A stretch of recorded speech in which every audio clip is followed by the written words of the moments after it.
Welcome to all of you. Praise God. Praise God. So, we are going to study today from the Catechism of the Catholic Church, Article 601, that Jesus died for our sins in accordance with the scriptures. Now, please understand, Jesus' death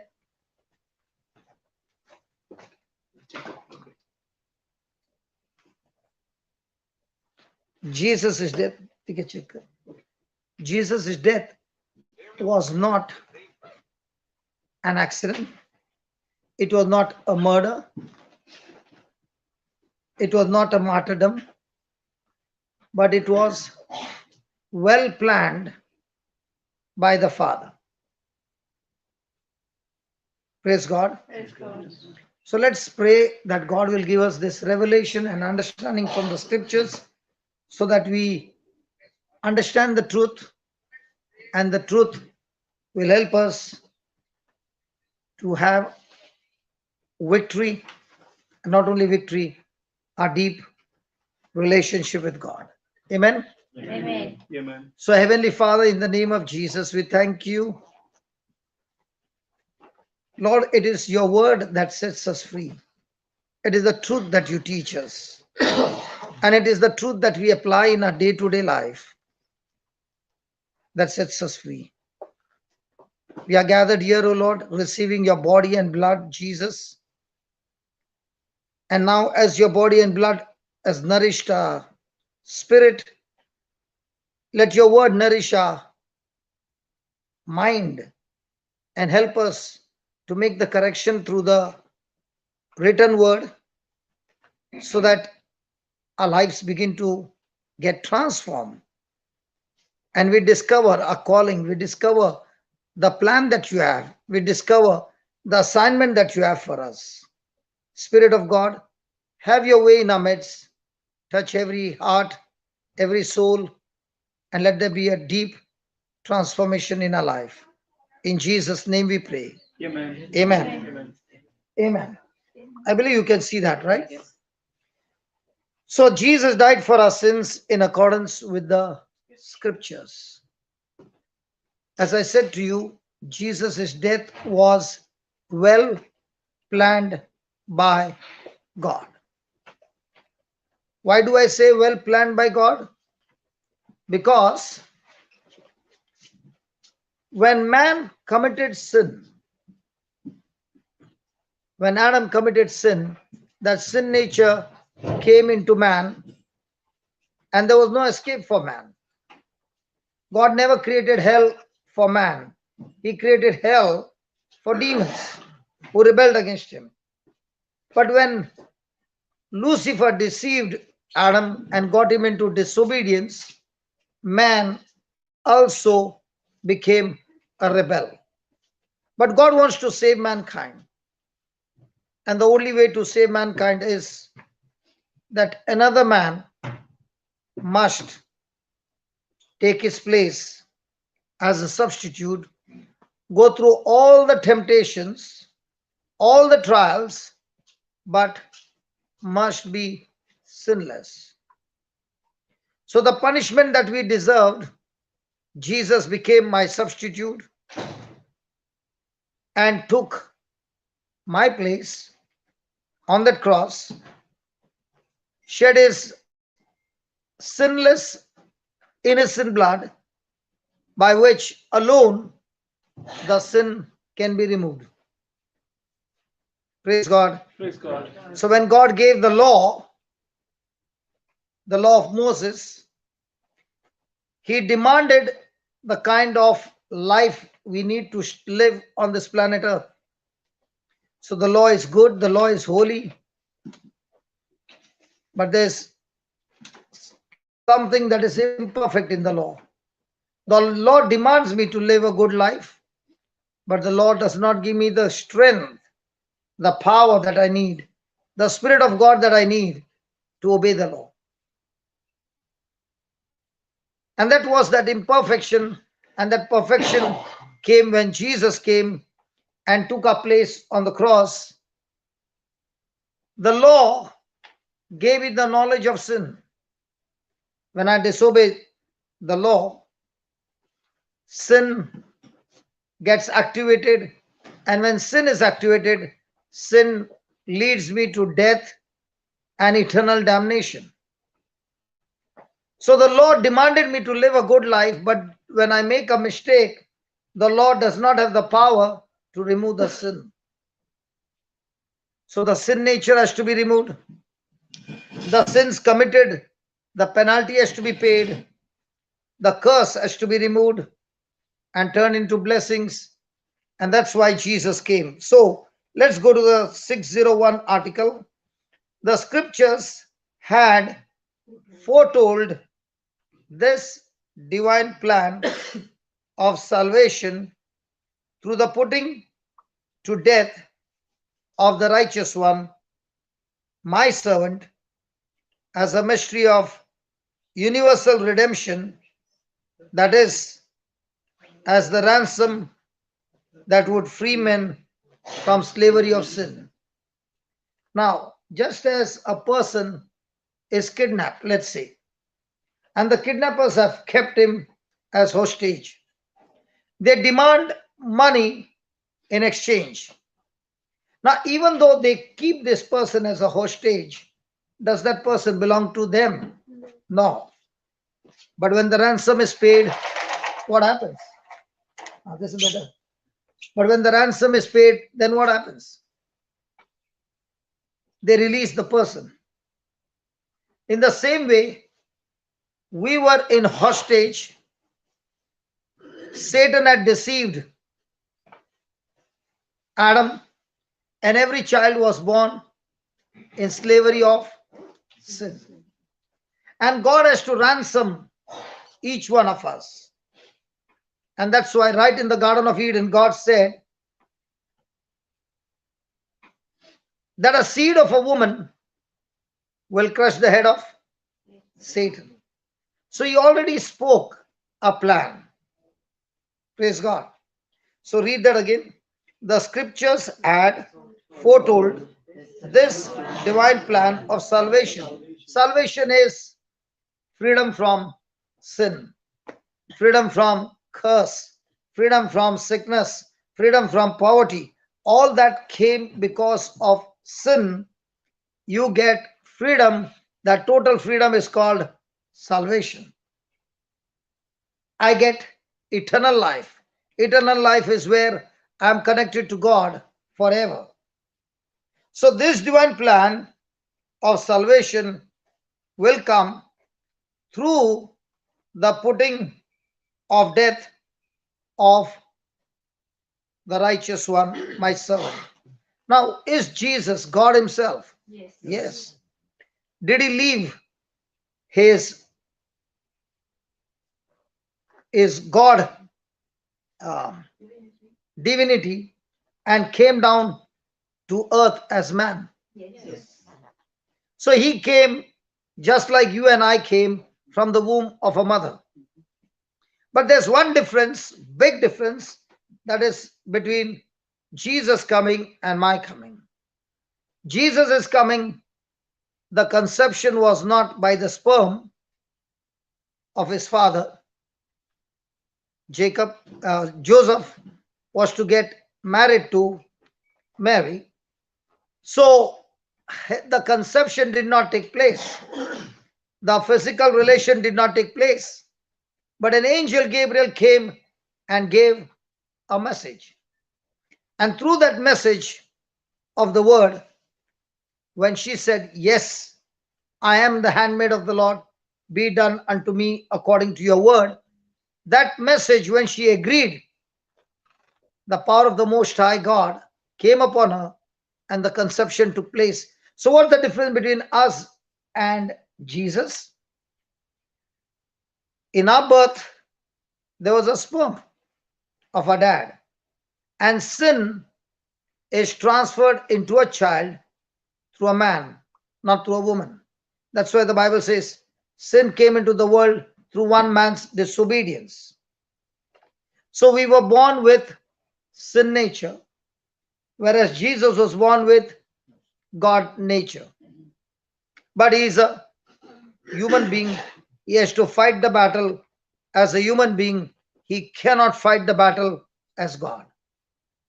And that is God's plan, to send an innocent person who will be a substitute for the whole human race, that one man, sinless Adam, when disobeyed, sin came into the world and destroyed the very plan of God. What God said it is good, it all became extremely evil. Death came into this world through that one man's disobedience. Did you follow up till here? Any question? Hello, did you understand up till here? So it is God's divine plan.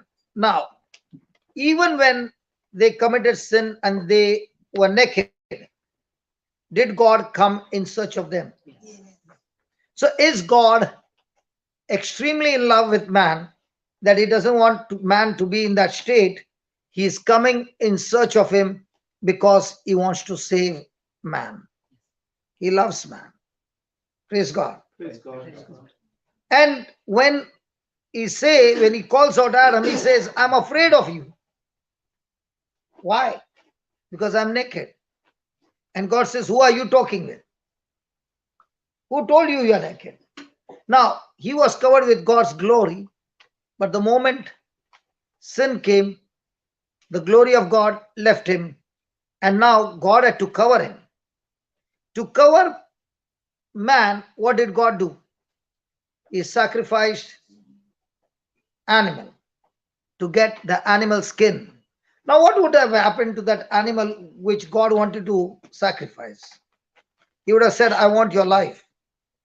And the animal would have said, I'm innocent. I did not do anything wrong. Right? That's when God would have said to the animal, I am looking at that innocent. Because what has come into Adam now is corruption. So an innocent died for the corrupted. A substitute died for the corrupted. And that is why he is making a plan, is declaring a plan before it is manifested, that I am going to send another human being, not born of the corrupted sperm, but born of the Spirit. Amen? Amen. So let's read that again. The scripture had foretold this divine plan of salvation to the putting to death the righteous one, my servant. Now, why should somebody be put to death? Criminal. Hmm?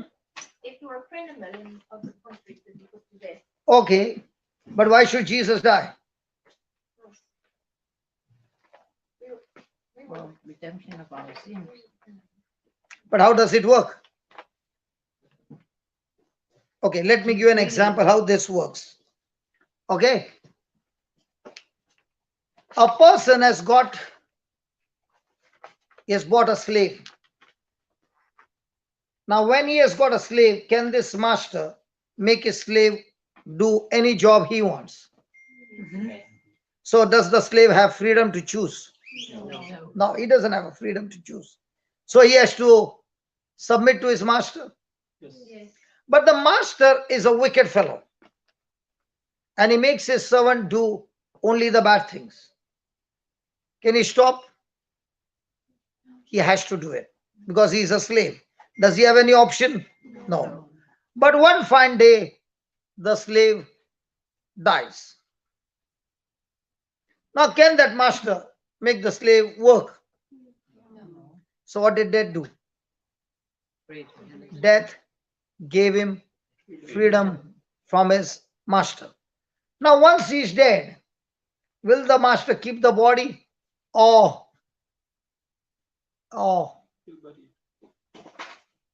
will he keep the body with him? No. Because now the body will start Okay.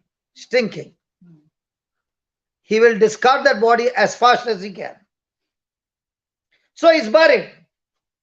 Now, when he's buried, has he lost completely that slave? Now, God puts power into that slave and brings him back to life. Now, does that old master have claim over him? No. Has he lost his ownership? That's exactly what God is saying. I'm going to send a man. He will be your substitute. He is innocent. What you did wrong, I will put everything on him as a substitute, even though he's innocent, and he will die in your place, like the animal died in the Garden of Eden. To give what? Skin of, to clothe them of their nakedness. Right? In the same way, my son will die in your place. He will fulfill the death penalty, the punishment, the curse, the sickness, all that came from disobedience will all be put into him. And he will take it not by force, but with love, and be your substitute. So he will have God nature. I created you with God nature, but the first man, Adam, disobeyed, and now you have Satan's nature, a rebellious nature, a selfish nature. And on the cross, I will take that selfish nature out of you and put it into my son. For the first time, is going to taste sin nature, and he will die for you. I'll give an example between the first Adam and the second Adam. The first Adam, God said, you shall not eat the fruit of this garden. As you know, who ate the fruit first? Eve. Now, how did Satan get her to eat? By words. He spoke lies in such a way it looked like the truth. Now, when she received those words, did her feelings change? Did her thinking change? Did her believing change? Did her action change? Did she eat the fruit? After eating the fruit, did she come and give it to her husband? Did he eat it? Now, do you see there are two Adams? One is the first Adam, and another one is the substitute Adam, Jesus, who is come in our place, coming from the womb of a mother. Did you follow? Yes. And both of them are facing the same trial. This Adam, first Adam, his bride, Eve, has eaten the fruit, and as God said, you shall surely die. The second Adam, Jesus, his bride are we, and we have also eaten the fruit, and we are on a journey to death, journey to hell. Agreed? Now both this Adam have got their bride who have eaten the fruit. The first Adam says, I love you so much that I will eat the fruit and die with you. The second Adam is telling his bride, all of us, I love you so much that I will not eat the fruit, but I will die for you as a substitute so that you shall live. Can we give the Lord a big hand for that? That's what was happening in the Garden of Gethsemane. That's why he was telling his father, if it is any way, can you please take this cup of suffering away from me? It was not a death. It was not death. It was not the punishment. That cup of suffering is this man Jesus, who is God himself, emptying his divine nature, coming down as man, For the first time in his life, he has to taste sin for us. Because if he forgives us of our sins and does not take that sin nature out of us, we will still continue in that sin nature. And now, he is my substitute, and he is saying, I will take everything of you in me, and I will give you everything of me to you as a gift. And that's my love for you. And that's where he's asking his father, because when I will drink that cup of sin, my relationship with my father will be cut off. And that for Jesus is the biggest suffering. I, for all eternity, have been connected to my Father, and for the first time, I'll be disconnected on the cross when I taste sin, and God, who is holy, cannot stand sin. He is extremely angry of sin, and God's anger, instead of coming on all of us, he takes it on himself. And that's why the Bible says God did not spare his only son. Why it happened this way? Because Jesus willingly took our sin nature into him. But was it Jesus' plan? No. It was the Father's plan, and Jesus, understanding the plan, executes the plan because he loves his Father. At the same time, he loves each one of us. Did you follow up till here, please? Now, to prove to you that it was the Father's plan, 2 Corinthians 5:21.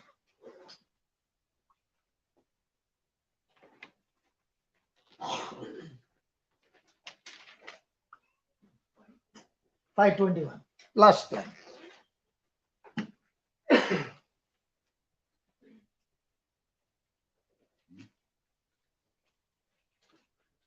For God, he is God. For God made him to be, Sin. it does not say sins. The difference between sin and sins is sin is the nature to rebel against God, and sins is the action that you do of disobedience is called sins.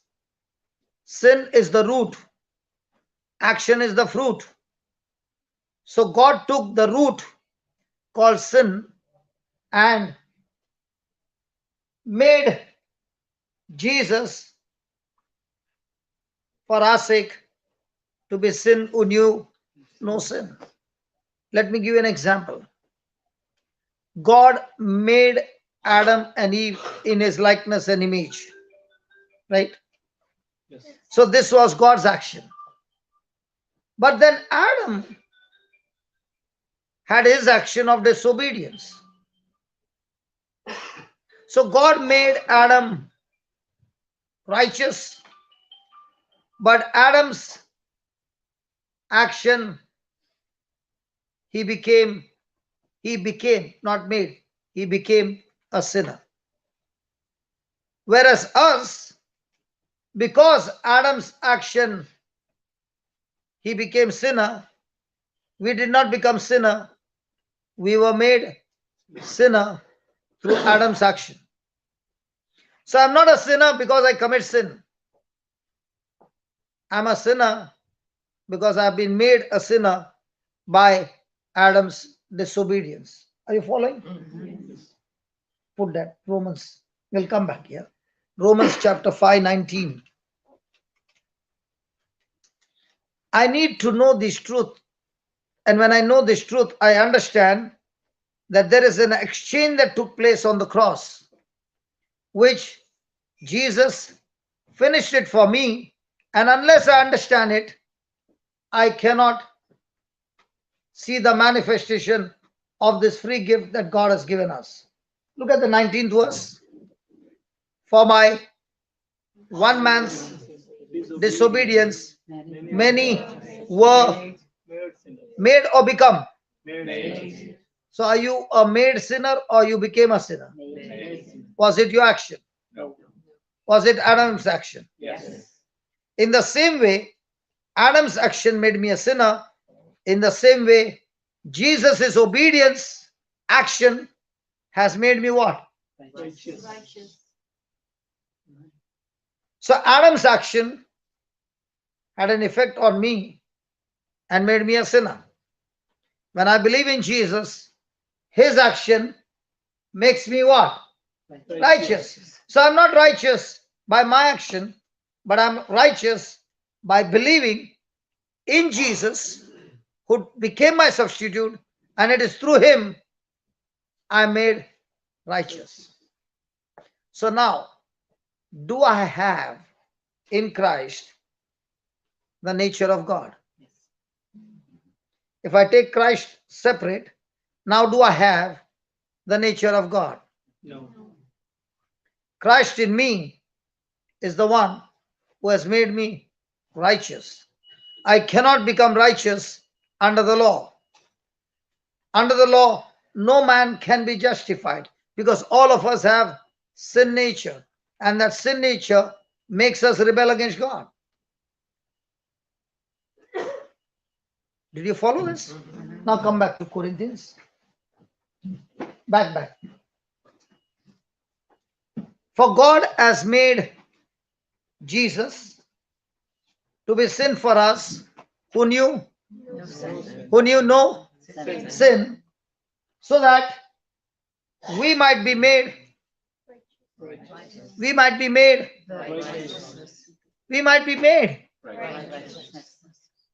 So are you having now God nature or sin nature? Now somebody will say, how does that make a difference? Let me give an example. You came to knock, and this side is a restaurant, right? Yeah. And you got 10 euros in your pocket. How much food are you going to order with 10 euros in your pocket? 10 euros worth of food. Will you order for 15? No. Why not? Because Because you know what you got. Hey, because you know what you got. Yeah. I said, because you know what you got. Yes. Somebody came and gave you a gift of 25 euros. Now what will you place? Somebody just came and gave you and said, God just spoke to me to bless you, and I want to bless you, 25 euros.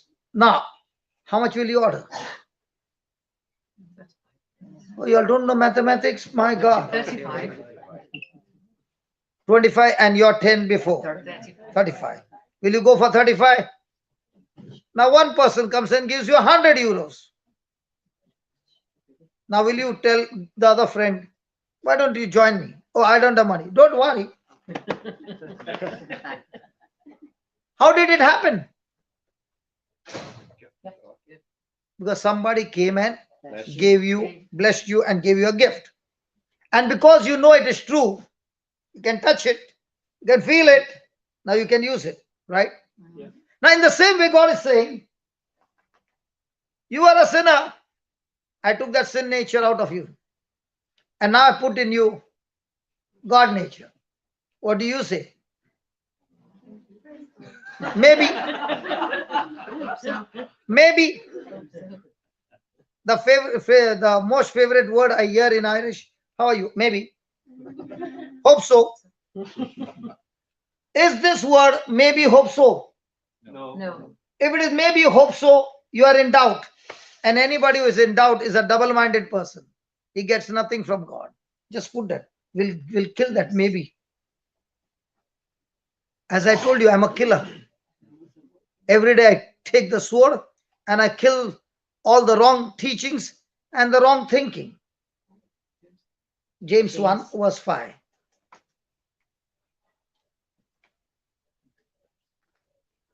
Should I continue? Because I said I'm a killer. Yes. It will be good for you if I kill those doubts. There will be no more anxiety. Yes. If any of you lack, come on, read it, everybody. If any of them lack wisdom, let them ask of God, that giveth to all men liberally, and upbraideth not, and it shall be given him. Then But let let him ask in faith. not be wavering. Nothing wavering. For He that wavereth like the wave of the sea, driven with the wind and tossed. seventh verse, read very slowly. Let not that man think that he. shall receive anything of the Lord. Why? It. Double-minded man is unstable in all his ways. So the next time I ask you a question, will you say maybe? Because when you are double-minded, you will get nothing from God.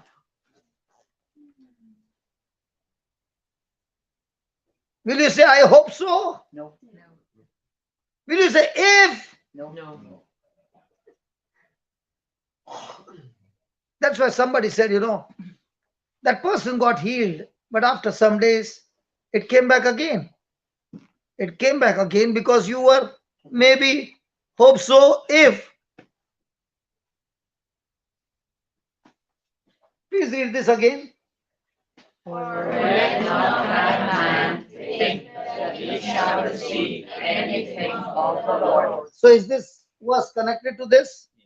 Or somebody will say, take this scripture only and say, hey, why are you praying to God? See what God is saying. No. This is connected to this. Okay. So are you a wavering person? And if you are, you'll get nothing from God. So your battle is what? To be wavering or stand in faith? Sure? So we have killed that maybe. Hello? Yes. Hope so.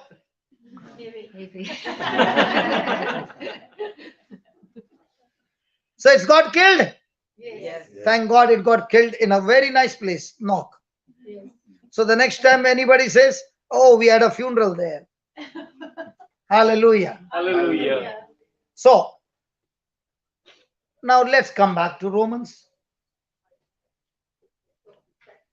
5:19. My question to you is now, are you made the righteousness of God, or God will make you? We are. Already made.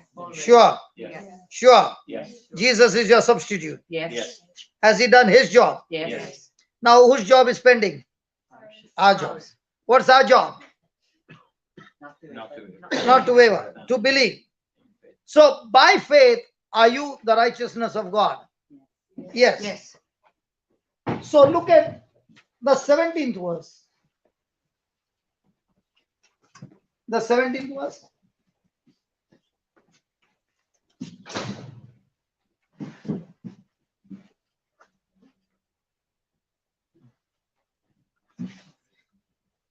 Did it look like I was bringing it down? That's exactly what is happening. We are speaking and moving in action. Just do it up. What's this? No, go up, go up. Come down. Is that magic? Who's controlling? Him. In the same way, who's controlling my life? God. Jesus, through the Holy Spirit. Hey, did you get that? He has made me righteous. He has taken my sin nature out of me, and he said it is finished. I like that. 1, 2, 3. No, down. Still down. Still down. Still down. Now let's go up. Enough, enough, enough.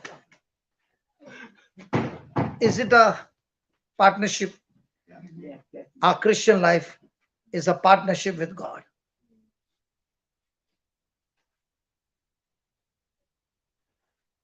But my partner, nobody can see. Neither can I see. But I can surely see him through the written word of God. So, all of us adopted children of God, are we willing to believe? Yes. So let's read that 19, and please fasten your belt. Don't jump on the seat and scream. Read that verse slowly and understand what Jesus has done for us on the cross. Let's go. 17. For if by one man's offense, one man's disobedience, death, hey, death, you know what was death saying? I'll get you. And the day I get you, you have no chance but to go to hell according to the law. The law says, you obey, you get reward. You make one mistake, the destiny is hell.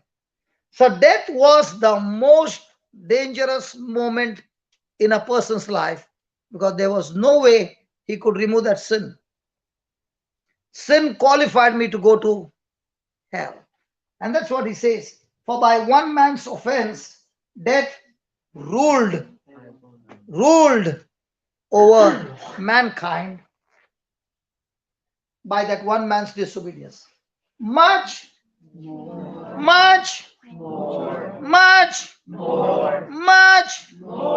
I want you to say that. Much more. Let the devil hear it. Much more. Now, if you're on the wing scale, you know those wing scale? Now, old ones. Adam's disobedience, man is there, and Satan is right on the top, ruling over him. He is the master, man is a slave. But something happened when Jesus came to this planet Earth. He fought the battle for us, and he did something much more. The effect of sin is death came, sickness came, sorrow came, grief came, curse came, poverty came, jealousy came, bitterness came. All this is because of that one man's disobedience. But now when Jesus came, my God, he did not come to balance the scale. The Bible says much. So much more we which receive abundance of grace. So where will I get this abundance of grace? In knock. You come to this place, they distribute a lot of grace. Yeah. Hello. Where will you get this grace? Jerusalem. Very right. Okay, let's see, where will I get this grace? 2 Peter 1 verse 2. 2 Peter 1 verse 2. Simon Peter, a servant. Let's start with 1. Simon Peter, a servant and an apostle of Jesus Christ, to them that have obtained,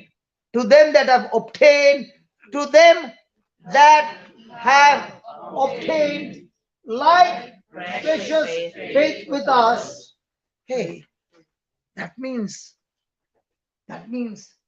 precious faith like the apostles can be obtained. Wow. Hey, are you listening? Yes. Am I giving you a good news or a bad news? Good news. So why do you look at me like this? At least give me a smile. I've come here to give you good news. Simon Peter, the man who denied Jesus 3 times, Yes. Yes. Yes. is God holding his past? No. No. What about you? No. What about your ancestor? That's the biggest lie from hell. Don't listen to it. Simon Peter, a servant and an apostle of Jesus Christ. To them, that Peter is still talking to us, to them, to all of us, that have obtained like precious faith with us through the righteousness of God and our Savior Jesus Christ. So, can faith be obtained? Yes. Can faith be grown? Yes. Wow. How do I grow it? To hear the word of God. The word of God. By getting the teaching, the preaching, the truth that you Yes. hear when the preacher is, okay, I'll put that. Let's put it. Because when you give evidence, there's no argument. Romans chapter 10, verse 8 onwards. How do I get this precious faith? Can somebody stand in a queue and say, in the name of Jesus, receive faith? Hallelujah. No. Huh? You don't get faith that way. Look over here. But what said it? The word is near you. Romans 10:8. Even in your mouth and in your heart. The word of faith. The word of faith is where? So Jesus spoke words, teachings. The apostles, and they received the word of faith. They went and spoke the same words to others. What did they receive? Word of faith. In the same way, the doctor spoke to you his word. You heard it, Yeah. and you came back with giant faith. No. Are you understanding what I'm saying? Mm-hmm. When you hear the word of God gives you. Faith. Faith. When you hear the words of the world, they, especially the news channel, they give you giant faith every program. And that's why people sit over there from morning till night listening to the news channel. No.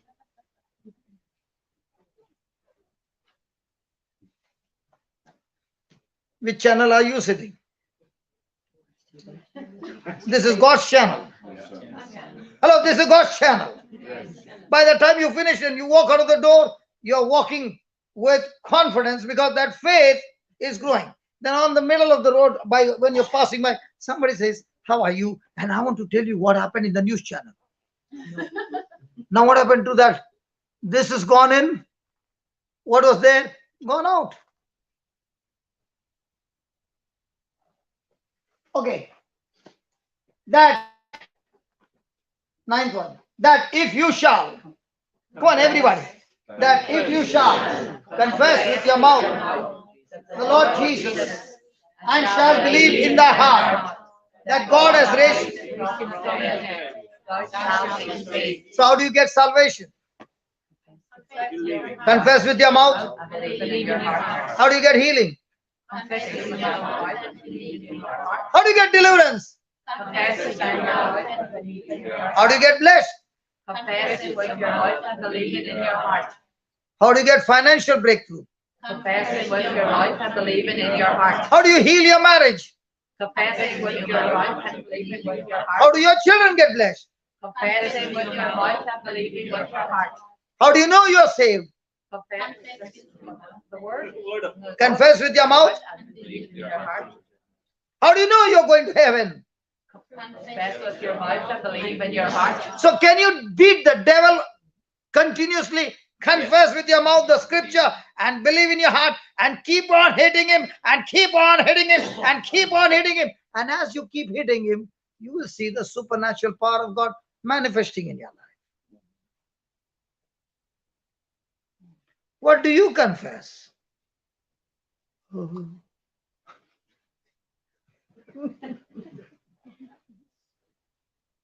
Bless me, brother.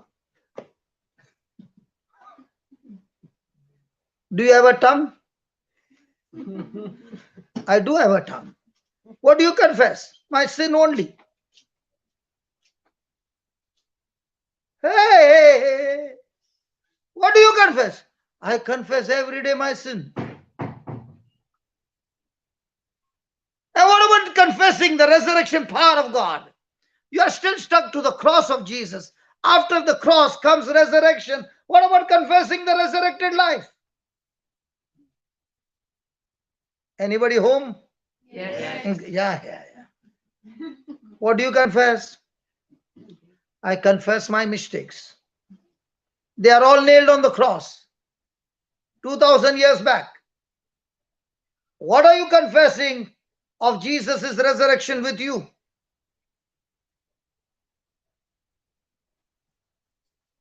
Who will confess that? If you shall confess with your mouth and believe in your heart, you shall be saved. For with the heart man believeth unto righteousness, and with the mouth, Confession is made to salvation. salvation includes your healing, includes your deliverance, includes your prosperity, includes your protection, includes your preservation, it includes eternal life. And all this comes when you open your mouth and confess. So who's going to do that? I can't do that for you. You got to do it with your own mouth.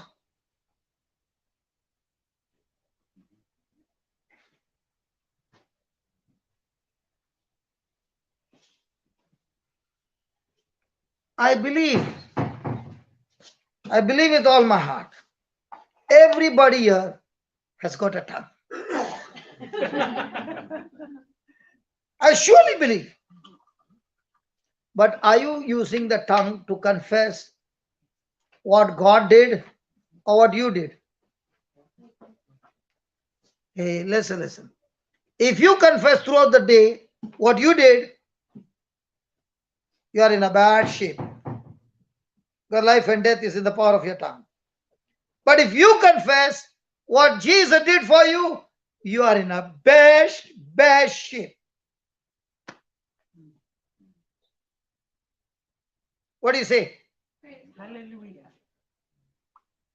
Out of the 24 hours, what do you confess? Word of God. The other day, somebody asked me, you mean to say I should not go for confession? I did not say you should not go for confession. What is confession of sin is such a small. What you have to confess after Jesus' resurrection is your whole life, not only here, in heaven also. What about that confession?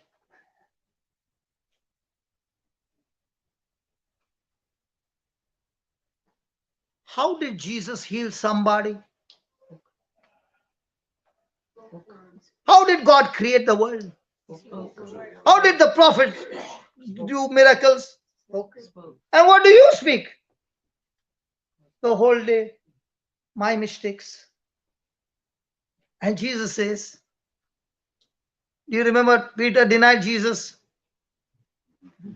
Did Jesus keep on asking him, you denied me, huh? You denied me? Do you know me? 3.5 years I was with you. I trained you, and now you're going fishing. Go to the fishing. Did he say anything? He said, Peter, what has been done has been paid on the cross. Do you love me? Yeah. Go and feed my lamb. You're still on the job. You're not fired. I still love you the same. My love is not based on your performance. My love is based on my love for you. It's one-sided. If you can only believe, and Peter, go and feed my lamb, and you will see the glory. Did Peter do the same on the day of Pentecost? Yes. He spoke the word, 3,000 souls were removed from the kingdom of darkness in one teaching. How many people's souls you are supposed to transfer to heaven, and you have been talking the whole day about your mistakes? Are you supposed to go and talk to the world how much Jesus loves you? Yes. And what are we talking? We are always talking about me. Pray for me. Bless. Do good to. It's all about. Even those birds know that when the mother comes and the babies are in the nest and the bird brings the food. Me, me, me, me, me. Now 40 years. Still me, me. 80 years. Me. When will me go out of the nest?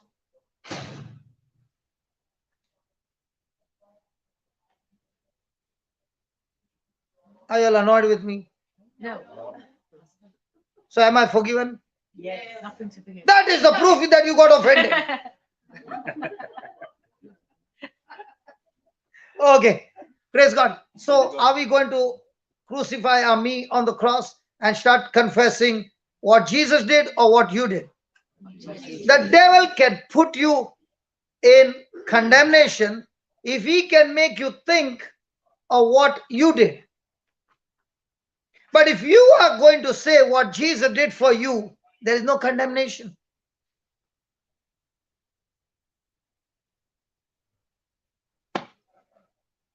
Praise God. So, shall we continue? Yes. Yes. Okay. So, for the scripture says,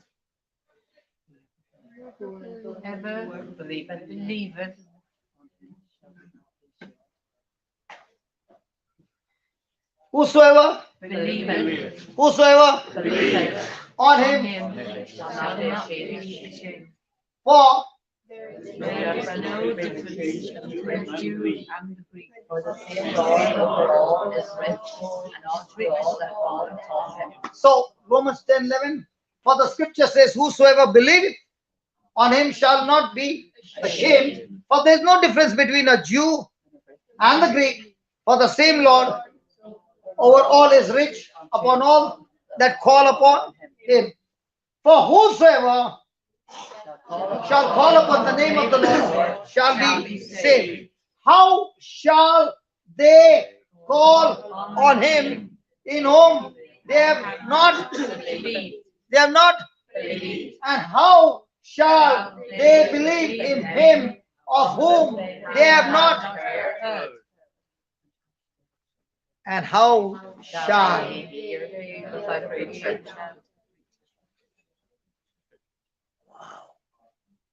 thank God for that scripture. We are on job. How shall they hear without a preacher? So what's the job of a preacher? The preacher's job is to make a person understand from the seen knowledge, he has to get him to the unseen knowledge. Because every person in this world, right from school, has been trained and trained and trained to believe what he sees. Yes. And the preacher's job is to train and train and train what he can't see. So the battle is between the seen and the unseen. But we do believe the unseen when we want to find a network. The mobile network signal is very weak in this place. What are you doing with your mobile? Hey, here's a little I got signal. Hello? Hello? Hello? Hello? Hello? Hello? Yeah. How come here you can talk and here you don't talk? All that we know, no? Doesn't happen in Ireland. Don't you look at the mobile, how many lines of strength? Yeah. We do that.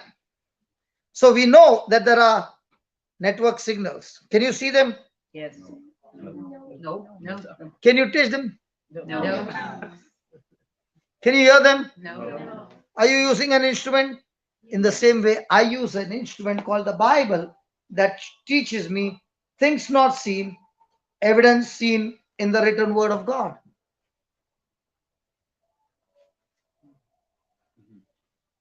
Now, when you don't see the signals here, are you trying again? Hello, hello. No network. In the same way, network of heaven full. Which one are you going to tap into? Your mom is 91 years old. 91. I told you. You were saying, no? You had seen his mom on the video. Who saw? Somebody said she doesn't. Noni! Yes. You are the one who said, no? That mama whose eyes were healed. She looks not even 80. She's 91. And she could not recognize people at this distance. She was sitting right in front and listening to everything the preacher was saying. And she comes and says, come on, preacher, I want to see. She believed what she heard. And the next moment, she could recognize a person that far. And when she was being taught from Dubai by a lady named Janet. She would every day teach her the scriptures. What did she do? She prepared her before coming to the meeting.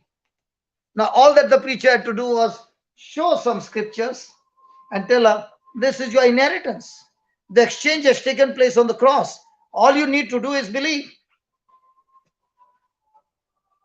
How then shall they call on him on whom they have not believed? And how shall they believe in him of whom they have not heard? So hearing comes what? Believe.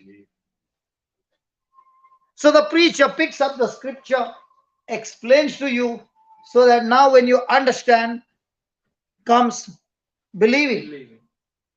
And how shall they preach except they be sent, as it is written?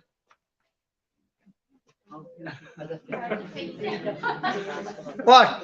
And the feet How beautiful. are the feet of them that preach the gospel of peace. Praise God. Then,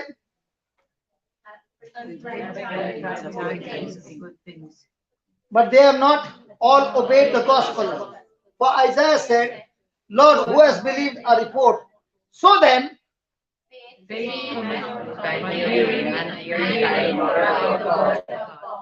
so the more and more and more and more and more and more and more and more and more and more and more and more you keep hearing the teaching, the preaching of the word of God, who comes? So somebody might say, I got anxiety problem. Can you please pray over me? Anxiety problem doesn't go by praying. Anxiety problem goes when faith comes in. When faith comes in, fear goes out. And how does faith come? So what's the medicine? So overdose it. No problem. There are no side effects, but good effects. Overdose, hearing and hearing and hearing and hearing and hearing. You know what you do? MP3 player, how much it costs? 30 euros. I'm not doing any sale. Okay. Go to the market, find a MP3 player, load the teaching, plug it into your ears, do your breakfast, do your cooking, do everything, sobbing, whatever you want to do, but continually keep that same track working on your ears. What's happening? Faith comes. How? So what happens to the anxiety? And I promise you, hearing and hearing by the word of God, there are no bad effects or side effects. There are only God effects. And when there is God effect, sickness effect dies instantly. Praise God. Again, 2 Peter.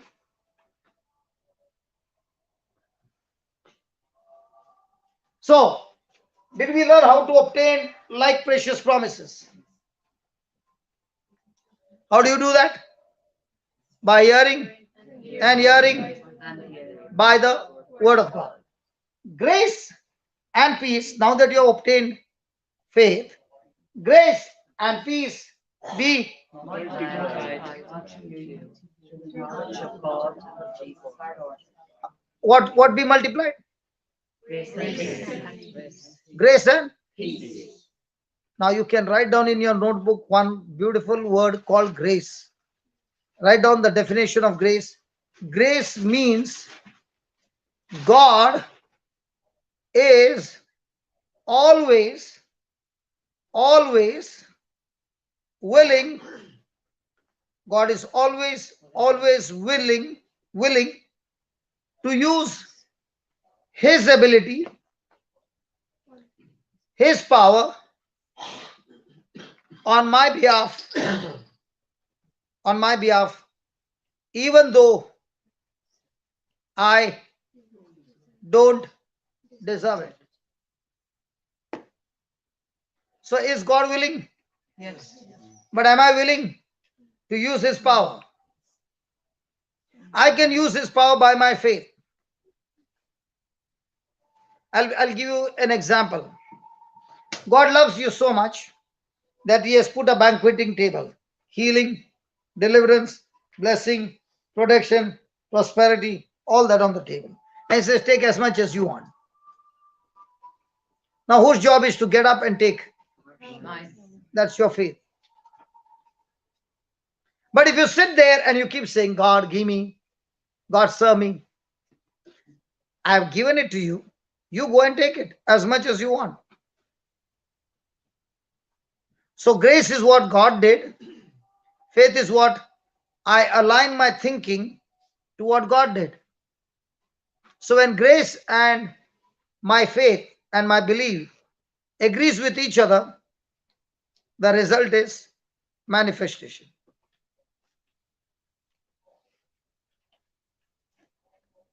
Have you come before this anytime? No, Sister? listen to you always on line. Live. Praise God. Has it helped you? Yes. Okay, praise God. Sister, have you come for the first time? Do you have any pain? Very much. Wow.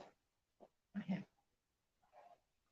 scoliosis, curvature of the spine, and my heart problem. Praise God. Now, I will explain another 5 or 10 minutes. Ask sister some questions. If she gives me the right answer, the surgery will be over. Praise God. But the condition is she has to give me, Right answer. because I'm not going to pray over her. She's going to do it herself. There are some things you have to say, no, do it yourself. So did you follow up till here? Pardon? Did you follow up till here? Follow up. Did you follow what they're Follow saying? up on the Yeah. line. Yes, yes. Did you understand? Mhm. So grace and peace. Grace is what? God is willing to use his power, his ability on my behalf, even though I don't. Many a times I say, Lord, I'm not worthy. None of us are worthy. But he is the one who has made us worthy by his blood.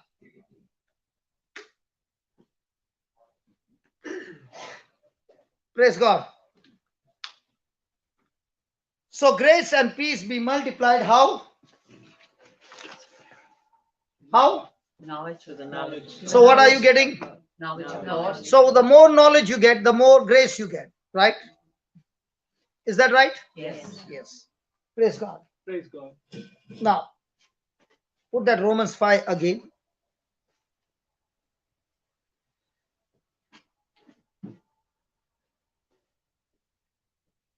Yeah. 17 again.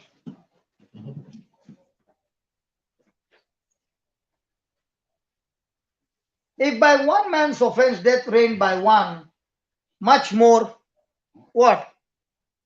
They which receive. Abundance of grace. How do you get abundance of grace? By one man's offense by God's death. Come. You're welcome. They which receive what? Abundance of grace. How do you get grace? Through the knowledge of God. So now that you got grace absolutely free, did you get grace through the knowledge of God? Yes. And And the gift of righteousness. how did you get this? God made Jesus to be sin who knew no sin, so that by his death we are made righteousness of God. So have I got both now? Yes. Have I got both? Yes. Yes. Now having these two, what will happen? The person who has got abundance of grace and the gift of righteousness shall Reign and life by one. shall what? Reign and life by one. Jesus Christ. Sister, according to this verse 17, is that sickness supposed to rule over you, or you are supposed to rule over that sickness? I supposed to rule over this. So which gift have you got now, according to the word of God? The gift of grace The gift of grace and righteousness. righteousness. Right? So having these two gifts, can you kill it? Yes. Yes. Okay. Close your eyes. Close your eyes. Yeah, just translate for her. Okay. It's better that she understands. Okay. Say this, Lord Jesus, Lord Jesus, I thank you I thank you for teaching me for teaching me the truth. the truth. On the cross, On the cross, you paid every penalty you paid every penalty that I deserve that I deserve because of my sins. because of my sins. Jesus, Jesus, you bled you bled, so that you bled you bled so that so that all my sins are forgiven. all my sins are forgiven. I thank you, Jesus. I thank you, Jesus. My sin nature My sin nature you took into your body, you took into your body, and through you and through you I have received I received God nature God nature by faith. by faith. I thank you, Jesus. I thank you, Jesus. I have received I received abundance of grace abundance of grace through the promise through the promise that I just heard. that I just heard. So, So, according to the word, according to the word, one man's disobedience, one man's disobedience, death ruled death rule over all of us. over all of us. In the same way, In the same way, one man's obedience, one man's obedience, Jesus Christ, Jesus Christ, I have received I have received abundance of grace abundance of grace and the gift of righteousness. and the gift of righteousness. Much more Much more I have received I have received right now right now to kill this infirmity to kill this infirmity in my body. in my body.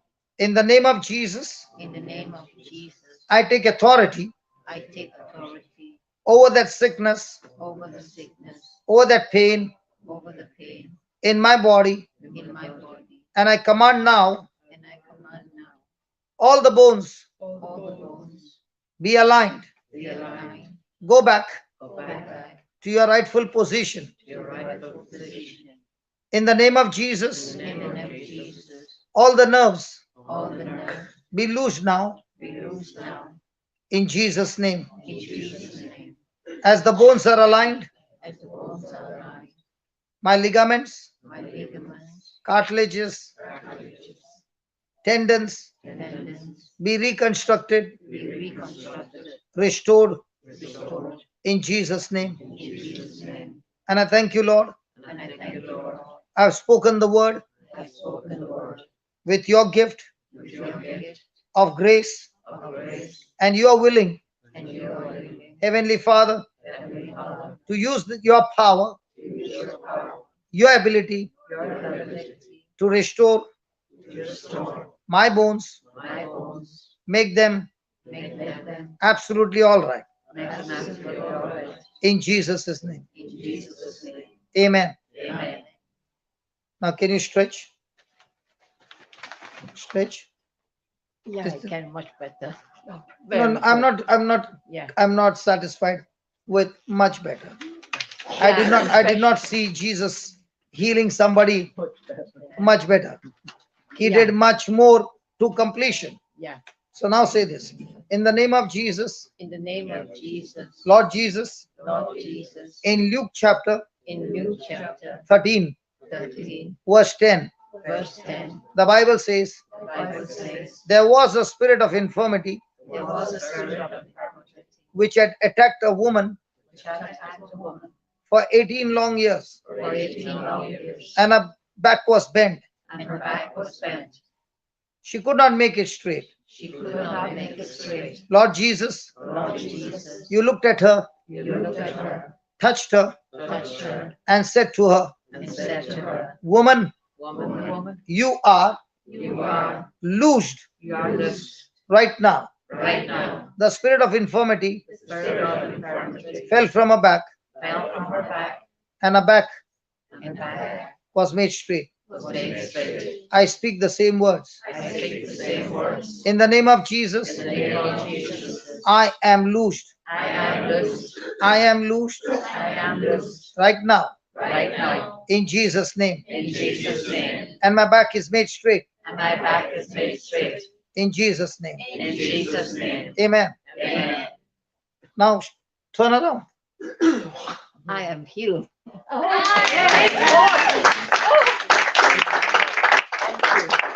Thank you, Lord Jesus. After how long are you doing that? How many years? 34. 34 years. No, for 2 years. For 2 back years. pain. Yeah. Praise God. Yeah, but my leaky valve, I have also a leaky valve, you see. Licky. Leaky A valve. leaking My- valve in her heart. in the She's heart. going to have heart surgery too. Yeah, I'm She's gonna have to- a heart surgery. But I think, no, sorry. You are I'm sorry, healed. sorry. You're I'm healed. I don't Okay, need the okay. You got a heart problem. Yeah, I'm That lady at the door, come here.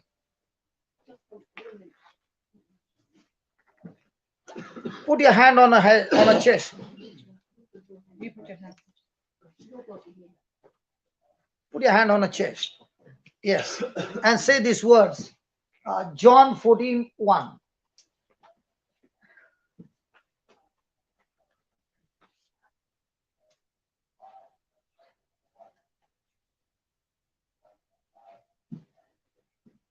Say that. Let your heart not be troubled. Slowly, slowly. Okay. Look at that heart and say that heart. Look at that heart and say, in the name of Jesus, In the name of Jesus, let not your heart let not your heart be troubled. be troubled. Believe in God Believe in God and believe also in Jesus. and believe also in Jesus. Lord Jesus, Lord Jesus, as I lay my hand on this sister, as I lay my hand on the sister, according to John 14:1, according to John 14:1, your word says, your word says, let not your heart be troubled. let not your heart be troubled. Heart Heart, function perfectly. function perfectly, Be recreated now, be recreated now, completely, completely. in the name of Jesus. In the name of Jesus, All malfunctioning all malfunctioning has stopped right now, has stopped right now. in the name of Jesus. In the name of Jesus. Thank you, Lord, Thank you, Lord, for healing her heart. for healing her heart. And the doctor And the doctor now finds now finds no defect in this heart. no defects in this heart. Thank you, Jesus. Thank you, Jesus. Praise you, Jesus. Praise you, Jesus. Amen. Amen. yes. Amen. Thank you. Now, why are we sure that this healing will take place? Because she's supposed to confess the word. Did she believe it? Hey, don't forget that. Please, Romans 5:17. Put that Romans 5:17, brother. I just taught you for all this time and you forgot it. Come on, you don't have to forget that. Romans 5:17. Don't forget this. Much more. than So if that sickness has damaged your body, much more than that, with grace and the free gift of righteousness, you can attack that sickness and terminate it, because God has given you much more. Hello. Can you read that, please? You all are looking totally blank. What happened to you all? Do I know you, sister? Of course, yes.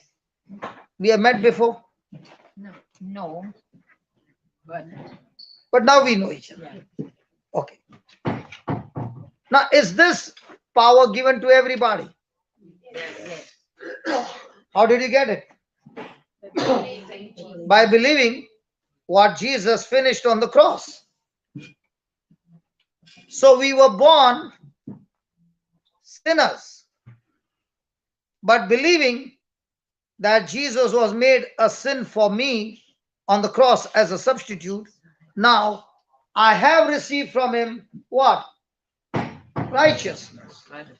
So am I righteous because of my performance, or have I received righteousness because of Jesus' performance for me? So am I going to confess what I did, or am I going to confess what Jesus did? Jesus said it. Now, did we ask Jesus to heal her? Yes. No. Jesus already done that.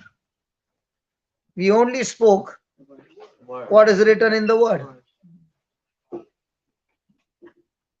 How come the bones became all right? Because Because we first thing think I should know, much More. what? They which receive what? Abundance of grace. Where did you get that? From the knowledge of God. Jesus. Yeah. And where did you get the gift? From From Jesus on the cross. He took my sin nature. In exchange, he gave me the gift of righteousness. Now, what do I need to do? Confess with my mouth, believe in my heart, and the job is done. Again. confess. One man sinned, and we were made sinners, Sinners.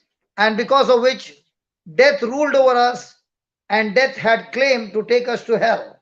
But much more, through Jesus, he took my death, died in my place on the cross, so that I don't need to go to hell. He went down to the dead. Yes. And he preached to everybody who died before him. Yes. And then on the third day, he rose again. Yes. And he rose again, and he gave me the resurrected life. So the penalty that was on me has been paid in full. And Satan, who was my master, has lost his ownership over me by Jesus' death for me on the cross, because I died with him. And now that I've got a resurrected life, the old record is not found. It has been destroyed by the blood shed at Calvary. So the blood of Jesus not only destroys sin, there is no trace of that sin anymore. There's no document against you anymore. Hello? There is no. Document. That also they are not sure. Come on, give me Colossians. Give me Colossians chapter 2. I wonder why these truths are not preached every day. These truths should be preached every day, so that it gets so much drilled in us that we know our inheritance. Colossians 2:13. You know, by preaching the same thing over and over again, my mind has got drilled like a concrete now. Hallelujah. Hallelujah. I must preach this message every day.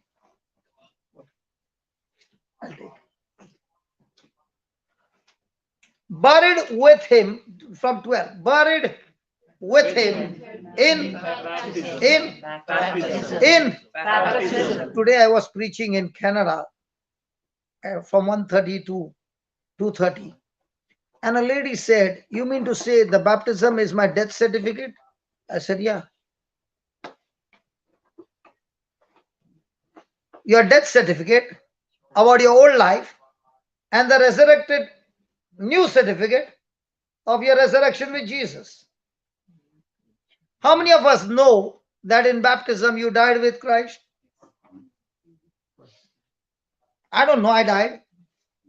Because if you don't know you died, you never rose then. Then you're still living the old So, life that came from Adam. So I need to know that in baptism I died with Christ, and because I was surely dead, they buried me. Because you don't bury a living man, you bury a dead man. So Jesus was buried. And on the third day, God raised him from the dead. I too was in him, and I got resurrected. Now somebody said, what about the original sin? Where did you get that from? From Adam. So Adam's action brought original sin in you. Did you do anything? No. It came from Adam. In the same way, Jesus' action comes into me when I believe in Jesus. So Jesus died, I died with him in baptism. Jesus was buried, I was buried with him.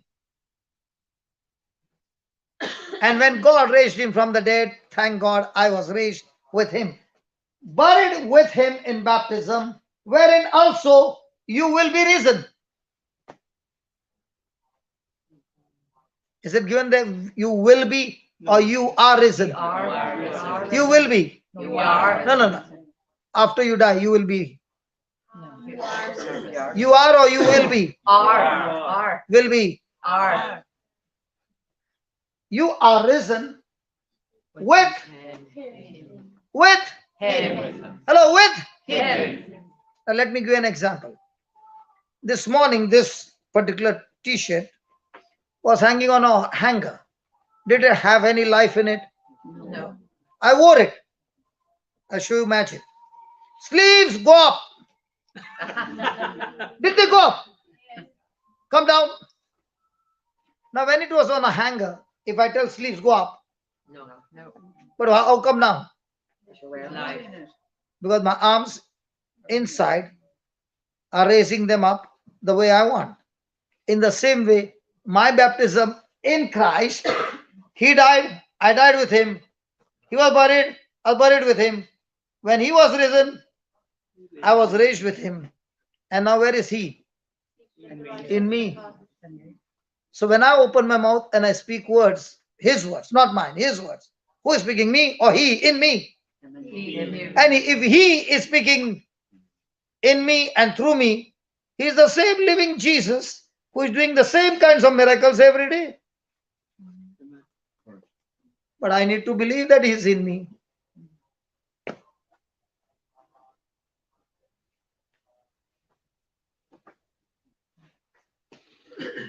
Buried with him in baptism, wherein also you are risen with him through the Faith. that's the job of a preacher, to teach you invisible things. Human faith, I see, I believe. I touch, I believe. I hear, I believe. I taste, I believe. But what about God kind of faith? I can't see. I can't hear. I can't touch. I can't taste. I can't smell. But because it is written in the Word of God, I choose to believe. So is your believing based on feelings, emotions, or the written Word of God? Written word of God. Does that make a difference? Yes. That's why when you say you died with Christ, you are buried with Christ. What? When did I die? The day you receive Jesus as your Lord God and Savior. The day you believe that Jesus is your representative.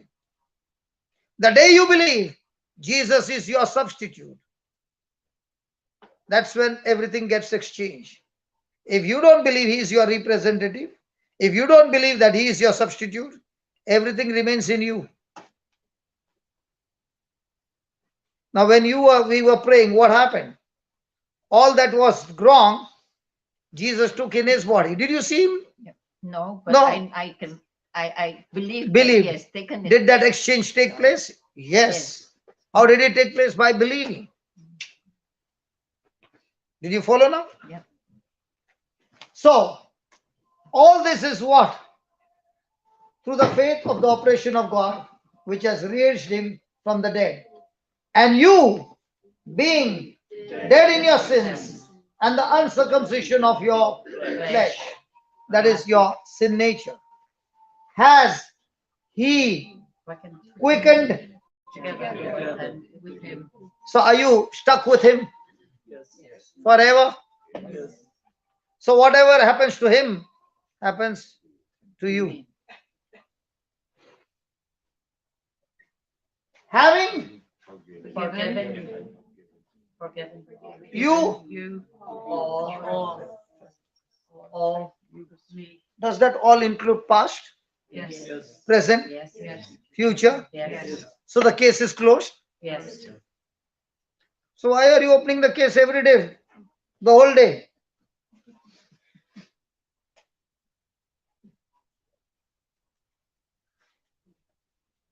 Hello? Thank you, brother. I want to ask you, if Saint Paul had to come here, how many murders did he do? Thousands. No. Few. Forgiven. Few thousands, okay. I thought only few. Few thousands. Okay. Now, what should be his punishment? Talk to me, please. How much did Paul keep on confessing every day? No, he didn't. The day he understood the truth, he said, God loves me so much. He has paid the price for my past, present, future, nailed it on the cross. I'm forgiven. And when God declares forgiven, I'm still saying, God, forgive me.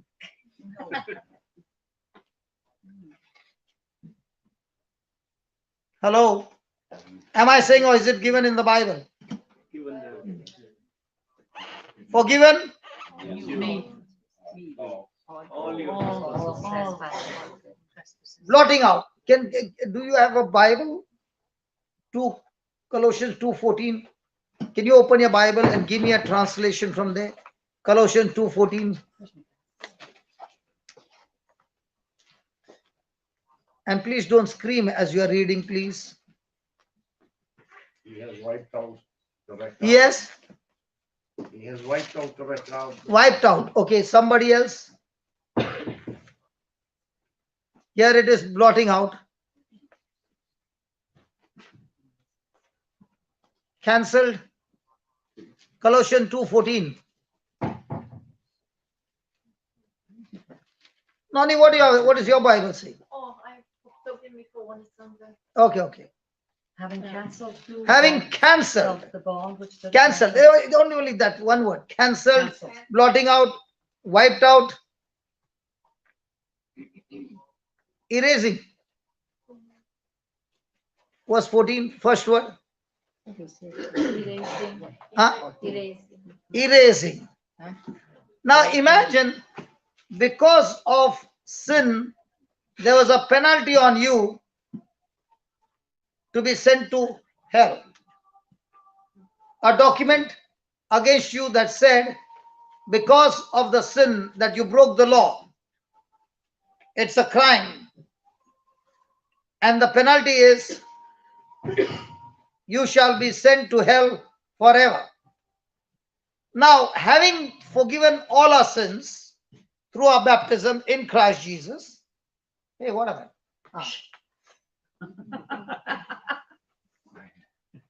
Erasing, wiping out, cancelling, blotting out. handwriting. Handwriting. Talking with the hands.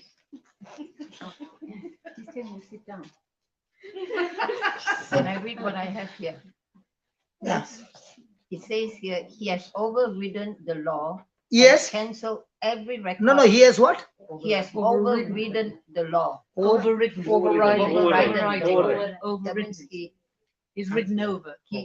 write it Written off. over. He Right. write it off. Write it off. Off. Write Off. it off. Off. Off. Off. Yeah. So is it there or gone? No, it's no longer there, in other words. It's And no then- longer there. And then cancel every record of the debt. And cancelled every record of the Of the debt ah. that we had to pay.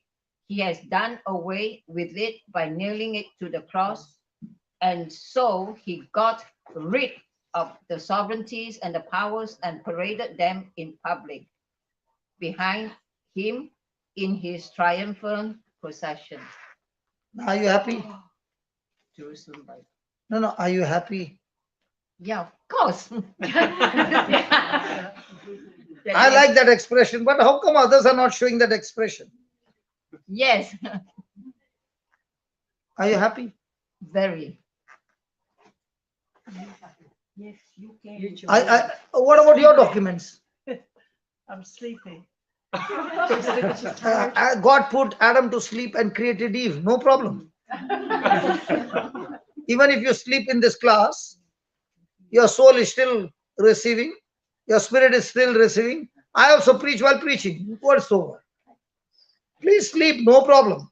But you will still go back home blessed. Yes, she came with pain. She came with a pain. Yes, What pain? my back. So when she was praying, did you pray the same prayer? Not really. She slept. Okay. Okay, John, Personally, Brother John, are we going to fix that back? you want it back.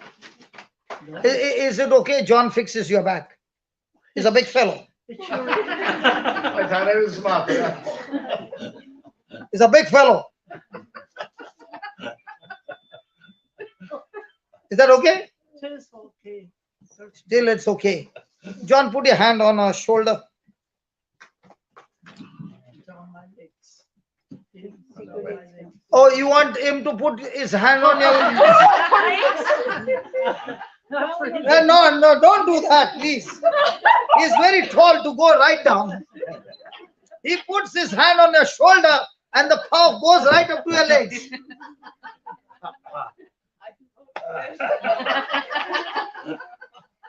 Okay, John. Say these words, John.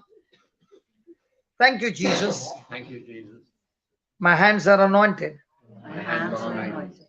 Thank you for the gift of righteousness Thank you for the gift of righteousness and abundance of grace and abundance of grace that you have given to me that you have given to me as a free gift from you. as a free gift from you. I love you, Jesus, I love you, Jesus, and I thank you. and I thank you. In your name, Lord Jesus, In your name, Lord Jesus, I speak to her bones I speak to her bones, from her skull from her skull to the neck, to the neck, spine, spine, pelvic bones, pelvic bones, all the bones all the bones, be aligned now be aligned now. in the name of In Jesus. the name of Jesus, Go back go back to your rightful to position your rightful position. in the name of In Jesus. the name of Jesus, All the nerves all the nerves be loose now. be loose now. Every pain Every pain get out of her body get out of her body. in the name of In Jesus. the name of Jesus. Thank you, Holy Spirit, Thank you, Holy Spirit, for this quick surgery, for this quick surgery, complete restoration, complete restoration, complete healing complete healing. in Jesus' name. In Jesus' name. Amen. Amen. Now you can stand and check, and you can even dance if you want. That wasn't there. Okay. What here? Freer anyway. Are you free? Yes. Back is there. I don't know what you said last. I said, back is there. Can't Is you your feel back? it here? Your back. Is your back? The back. How's your, oh, yes. It's there. Yeah. But the pain is gone. Feeling good? And what about your legs? Good. John, you did not touch the legs and the legs got healed. Mine really is the same. Praise God. Thank you. Now tell me honestly, has God given us this? Yes. Has He blotted out all document that was against us? Yes. Then why are we still roaming with the document?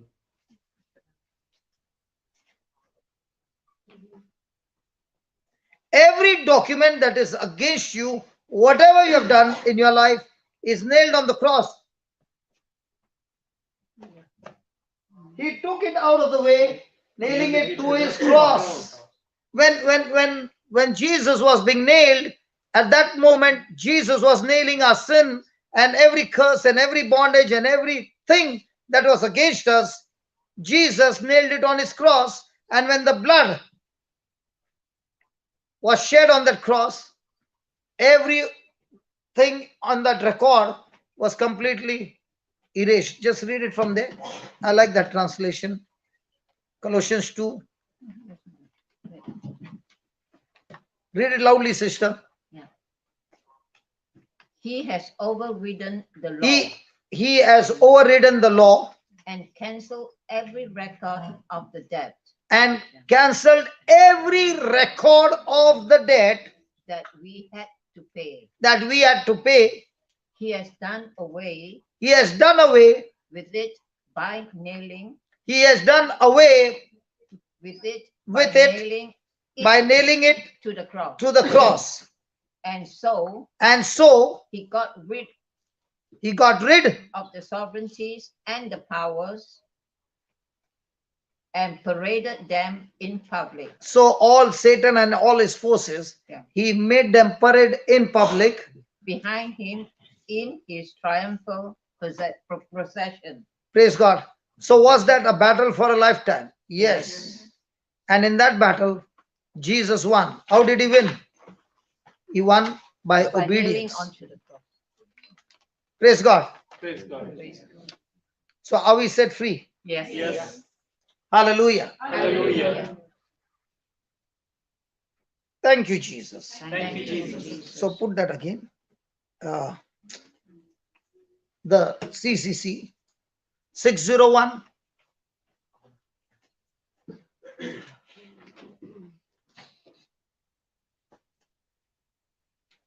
So we finished that. The scripture had foretold this divine plan of salvation through the putting to death who? The righteous one.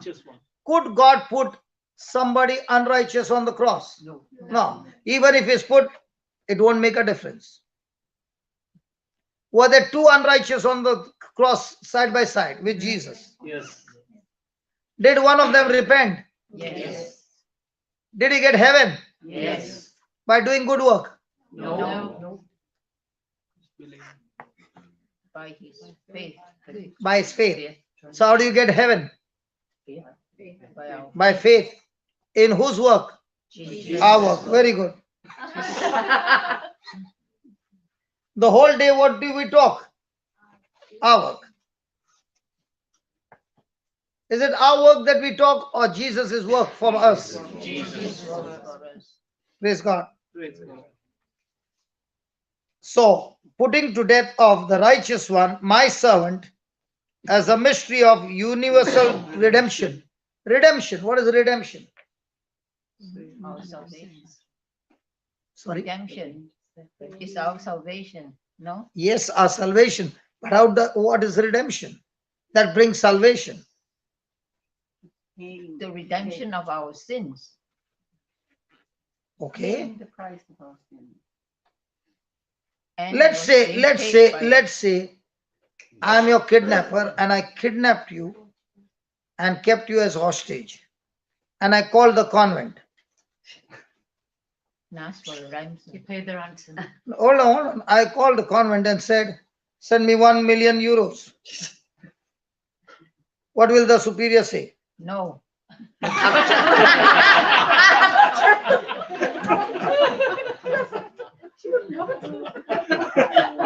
Then what will I do with you?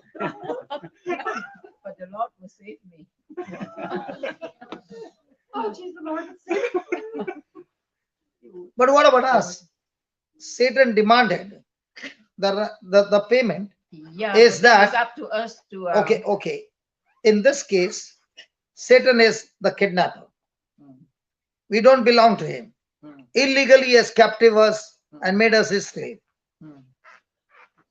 And he is saying, I'm going to take them all to hell.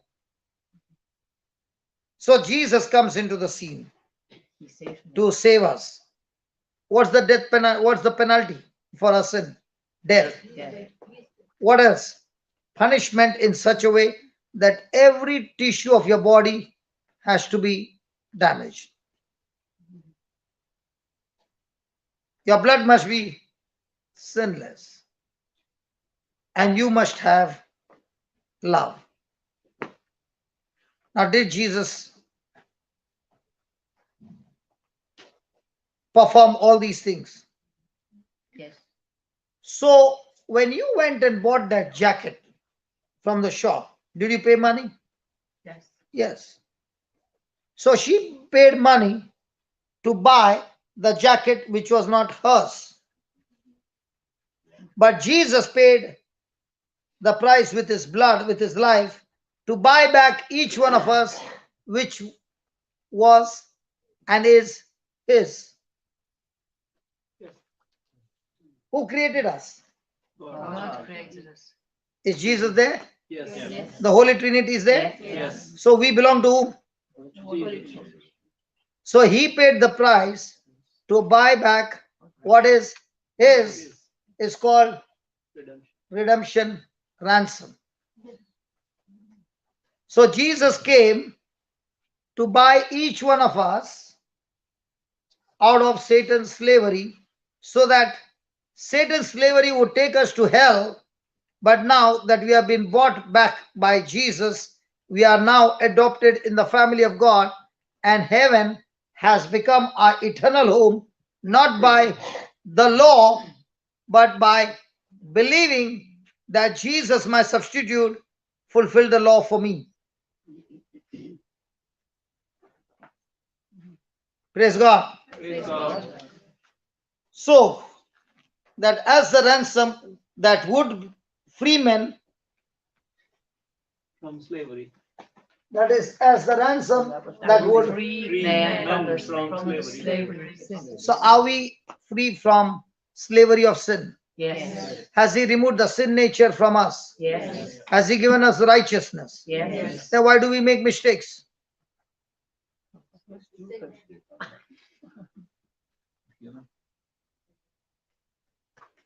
Does your council provide water for you Yes. 24 hours 7? Yes. Is it 24 hours 7 Yes. or some timing? No. Okay. Does the council come to your washroom and open the tap for you? No. Why not? Sorry? We should do it ourselves. Okay. What if you turn the tap right side?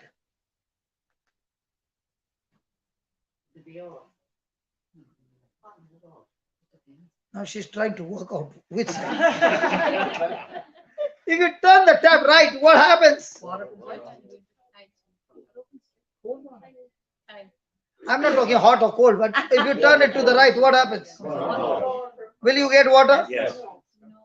No. Who said no?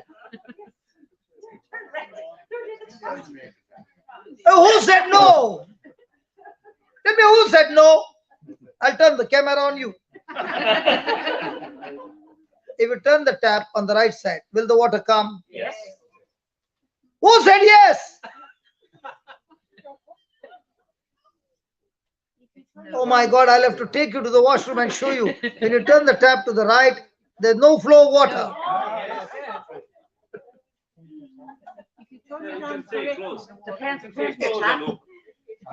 If I say close and open, I must confuse them. Right is on. Right Right is on. kinds of taps. Here, some are just lifting up. I'm not talking about lifting. I'm talking about turning Right, turn. Turn right is on. Right. No more. with the left hand. Either Either. hand. Oh, I don't know that. Turn right is on. Clockwise. In India, we have only one tap. Okay. Okay. When you turn to the right, it is always closed. When you turn to the left, it is always open. Yes. I did not know that you got two taps. Okay. Okay, don't go to the bathroom. Come back.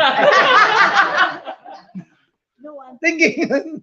thinking if you turned it on correctly, the water would come.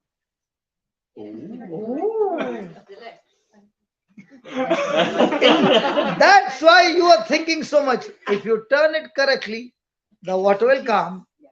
If you turn it incorrectly, the water will not come. Okay. Okay. Now, in the same way, we too have a tap, a mind. On one side, God is saying, I've got the gift of righteousness. On the other side, the mind is saying, but look at your life, so miserable. Yeah. Now, the moment I think about all that I've learned in the world and I keep thinking on those things, my life will be miserable. But if I talk to myself over and over again, for example, have you ever heard people saying, I'm so scared? Yes. Have you ever said that? Yes. No. Yes. Yeah. No. But I'm not scared. Not since I met you. Well, what did she say? What did she say? Since she met you, she is not there. Yeah, because you now know the truth. That's right. That's right. So, but before you would say, many a times, many a times. Okay, now listen. When you are saying, I'm scared, are you telling the truth? No. No. Because God's word says, God has never given us the spirit of fear. So if God is not given and I'm saying I'm scared, am I telling a lie? Yes. Because I went against God's word. Yes. So instead of telling I have fear, which you might be having, say God has not given me fear. He has given me power, love, and sound mind. Now you start talking to yourself over and over again. You'll find anxiety will disappear from you. Why will it disappear? Because you have opened the tap to what God said. So your challenge every day is, which tab do I open? God's time.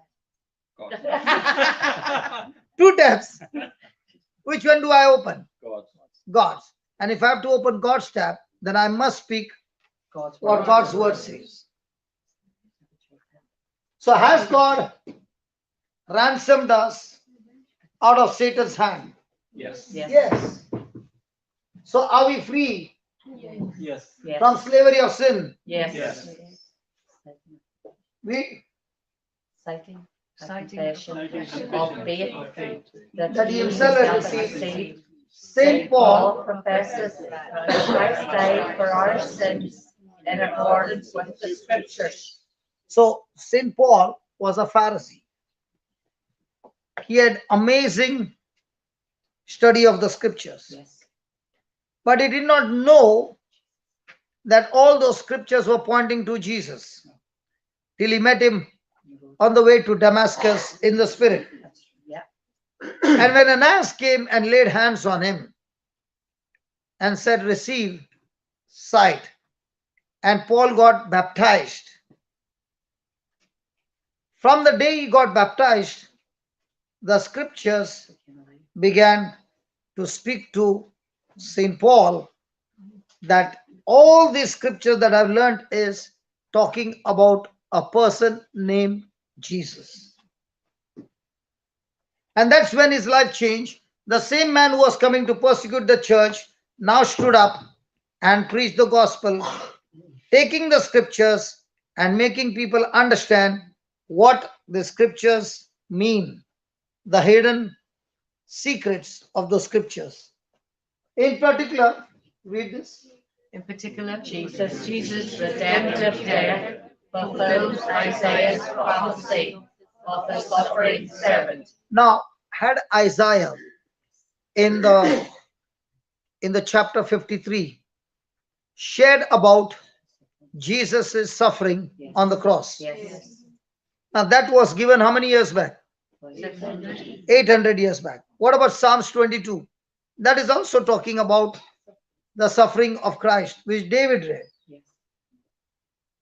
So you see, the prophets, through the Holy Spirit, began to write down of a person named Jesus, prophecies of what would happen and how he would come and save mankind. Now, from Jesus' side, has he done his job? Yes. So does that mean we will get salvation? We have got it. Just because somebody deposited the money in your account, do you get the money? No. Unless You draw it. you withdraw from your account. In the same way, has God deposited in your account Yes. everything that you need? Yes. Now what is your job to learn? Withdraw it from the account. Now you had that back pain and that leg pain. What did he do? He helped you to withdraw from his account and your account. Now don't call him again and again and say, I want more. This will tell John, can you give me a number? You're a good man. Are you following? Now, is it in your account? Yes. Yes. So can we open our mouth and speak the promises of God and withdraw from our account? Yes. Which one is better? To go to the preacher and empty the preacher's account? No. no, withdraw from our own. Praise God. Praise God. So from now on, are you going to be a believer or keep on begging? Praise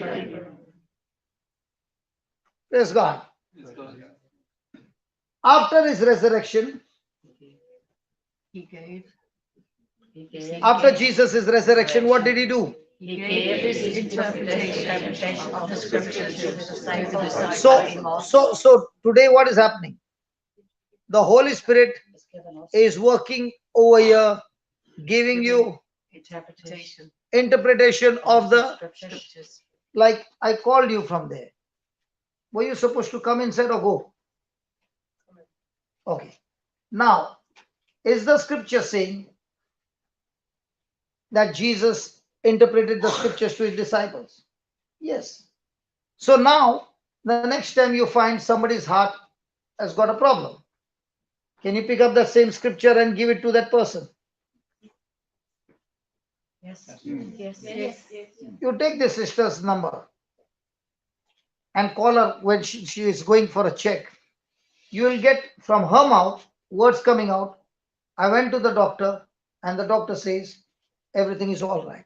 Amen. How did it become all right? Because he said, let not your heart be troubled. So we learn from one another who have got the secrets of the kingdom of God. We share them because these are treasures that God has given it to disciples. And when we come into fellowship, we share these truths with testimonies, with scriptures, and say, hey, this is what happened. These are the scriptures that I used, and this is how the Lord did his marvelous job. Amen. Amen. So let's go to 502, 602. Did you understand this? Yes. Okay. 602. Are you happy you came? Yes. Yes. Very much. This is from the Catechism of the Catholic Church, Article 602. For our sake, for our sake. God made him to be sin. Now, when you look at Jesus on the cross, do you look at him as God made him to be sin? Do you look at your sin in him? Do you look your curse in him? Do you look your sickness in him? That's what has happened.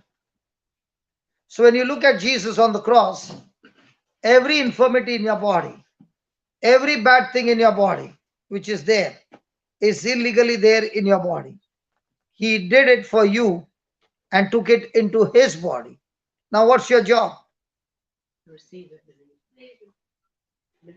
Your job is to believe that what is in your body has gone into his body, and what is in his body, you have received it by faith in you. So, how many of us in our everyday life confess and believe with the heart the divine exchange that took place on the cross? And if I don't confess, then what Jesus has already paid still remains in you. In other words, how does everything get changed in the physical? When it first changes in the spiritual. And how do you bring that change? Confess with your mouth, believe in your heart.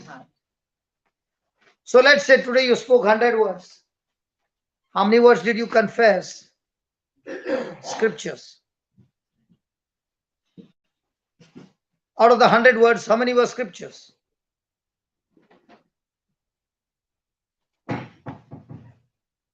Sister, you are the only one talking to me.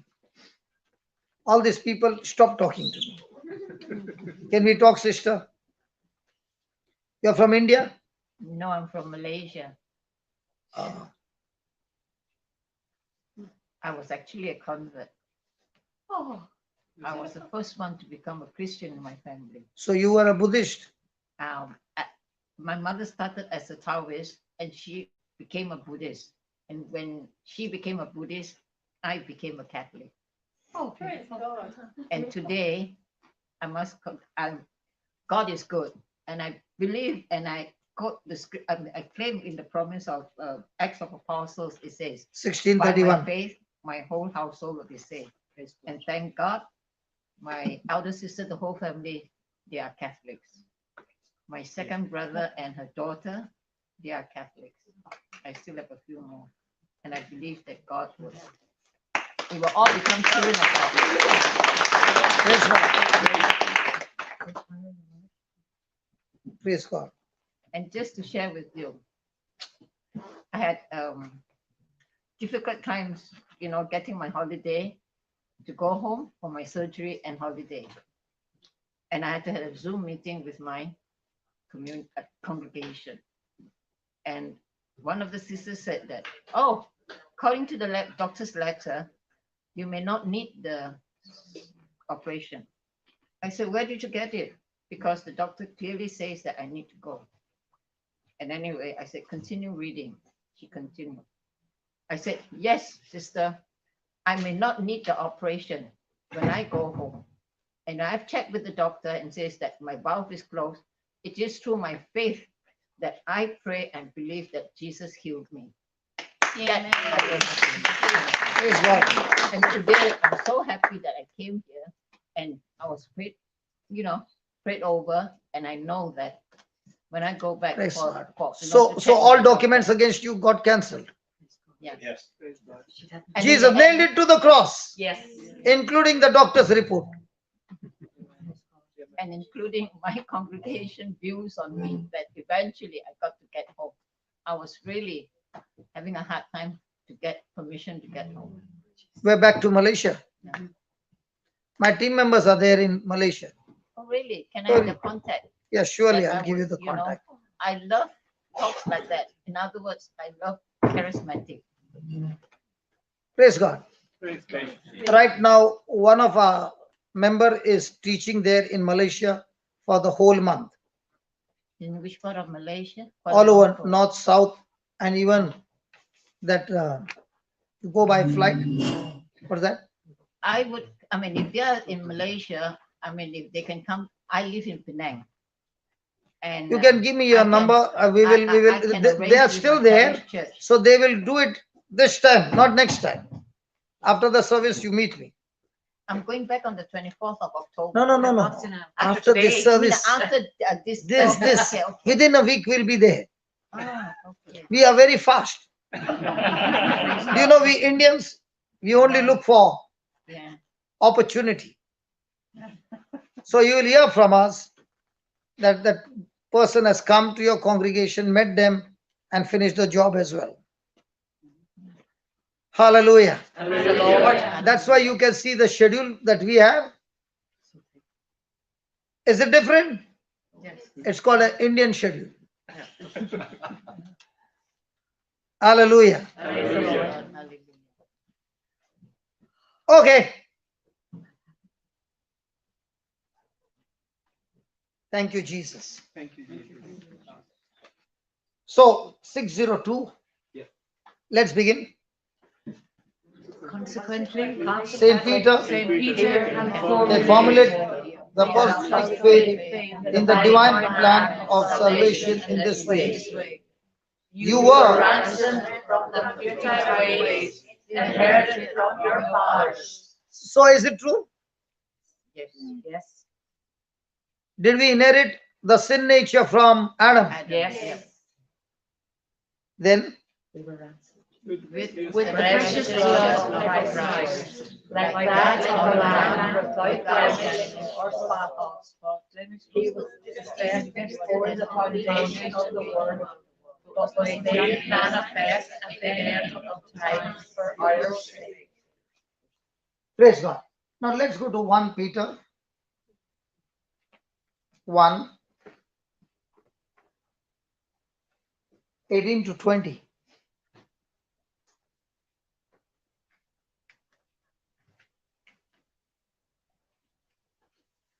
Now please understand, there are some things that we have inherited from Adam, which only brought destruction, curse, and every negative thing in our life.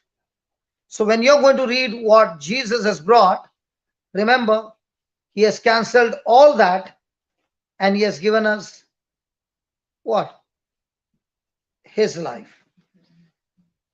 So, 18, for as much as you know that you were not redeemed with was.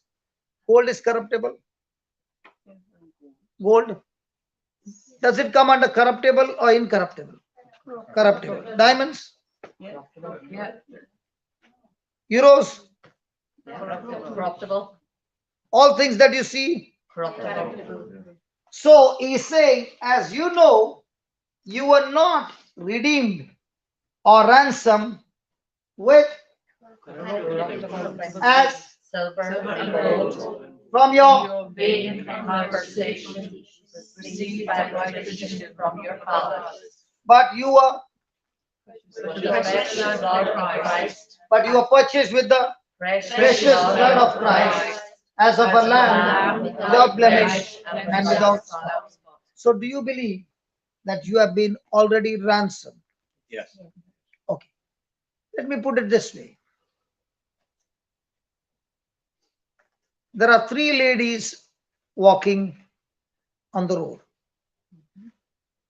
And all the 3 have got chain around their neck. One has got a gold. Another one has got a very thick gold. And the third one has got a thin chain with plenty of diamonds. Okay? All the 3 are walking. And the thief has to make a choice. Which chain is he going to snatch?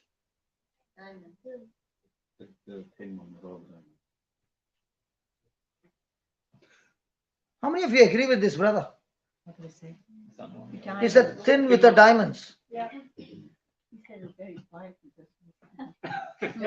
Sorry? He said it very quietly, so we couldn't hear. So which one would a thief go for? It's easy target. All the 3 are easy target. Which one would he Most pick up? one.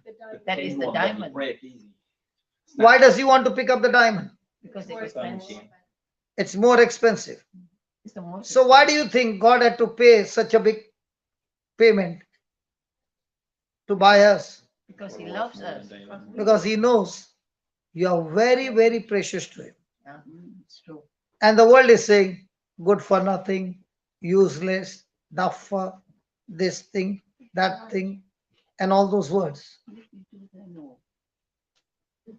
Nothing good can come from you. Terrible. And all those words which were spoken when we were small, we received it in our mind and kept chewing like an Irish cow after eating grass, sits in a place and keeps chewing the grass.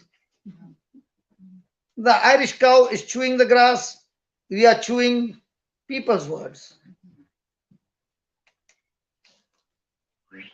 And when you chew somebody's words, you become like those words which you have believed and received. Now, what is God saying? You are so precious and valuable to me that I have to myself come from heaven and pay the ransom amount with my own blood, with my own life, with my own self, so that you could be mine.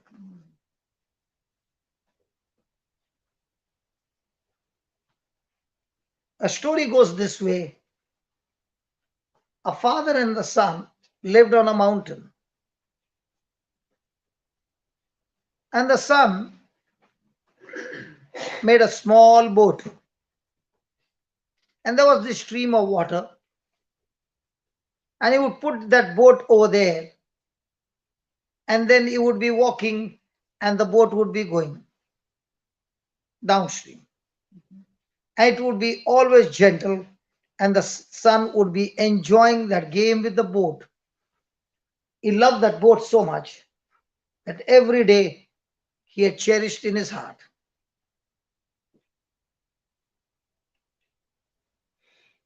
And he would go on the top, and then somewhere middle of the pathway, he would stop the boat, pick it up, and start from the starting point again. But one day it so happened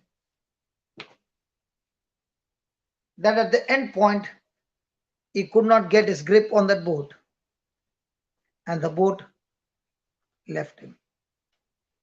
He could not catch that boat. The current was too fast, and he lost his boat. He never saw it again. He was filled with sorrow,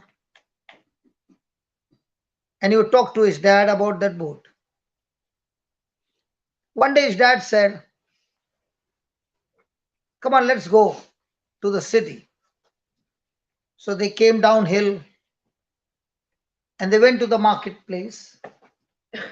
And there from the window, he spotted his boat. And he told his dad, "Dad, that's my boat. It's got a mark on it. It's my boat. I want that boat." So his dad said, "Okay." And they went to the shop and told that man, "We want to buy this boat." He said, "That's not for sale."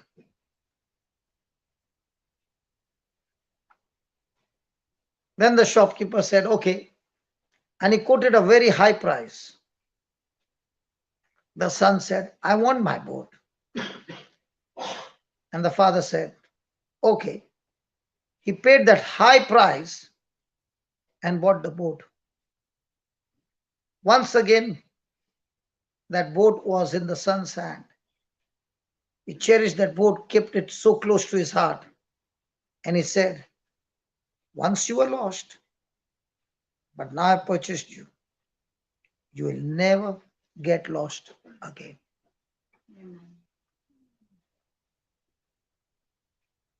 You know who that boat is? All of us. Once we were lost. But now that we have been purchased with his blood, we will never, ever be lost again.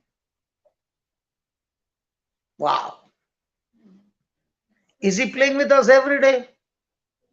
Yeah. Did you see just now, John, that he was playing with you when he told you, take a hand and put it on that lady's shoulder? What a beautiful game that is. Is it better than the soccer? Small bit. Sorry, what did he say? Small bit. Small bit better than soccer. When you see somebody in pain and you put your hand and get rid of that pain, you have changed that person's life forever. Don't you like this game? I love this game. When somebody says, are you tired? I say, no, I'm not tired. I'm looking for one more game. Because this game, one thing is sure, you're always a winner. Because your partner with whom you are playing this game has never lost a game in his life. Praise God. So what is this? A game. My brother works in a company. But this 1 week, he is also my co-partner playing the game. By the time we come home, it's late at night, 1 o'clock. Then the next day again, the game starts. Isn't that wonderful? He gets this chance twice a year. But because of COVID, he could not play game for 3 years. It started again now. Praise God.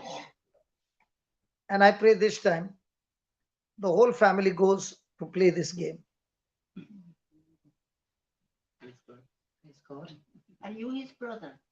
No, no, No, my no. brother, Yeah. brother in Brother. Christ.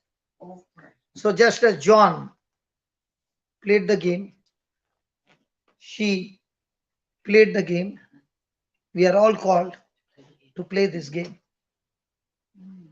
So by the time the game is over, Satan's work is killed and the person is set free.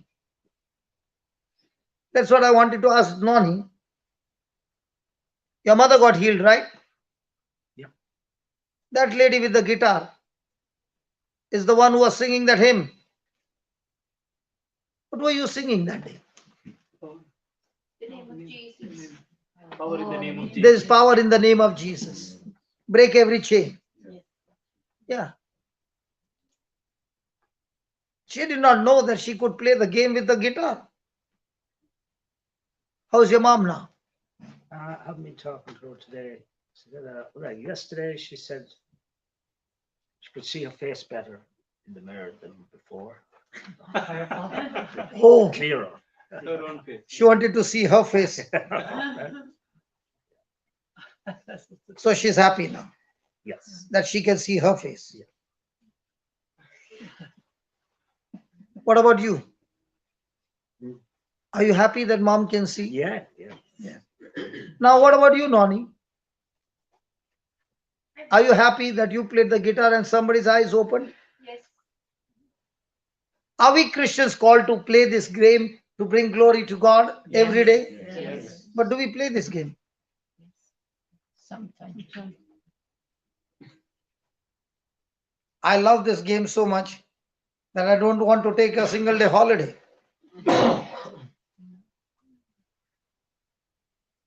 Best game that when you fall asleep, Lord, what's the score today?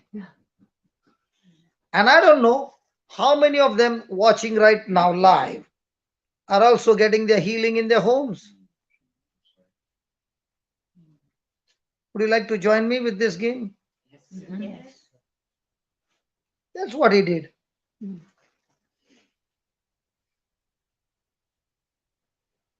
But with the precious blood of Christ, as of a lamb, without blemish And without spot. and without spot, who Verily was foreordained before the foundation of the world, but was manifest in this last time for you. So had God planned this? Yes.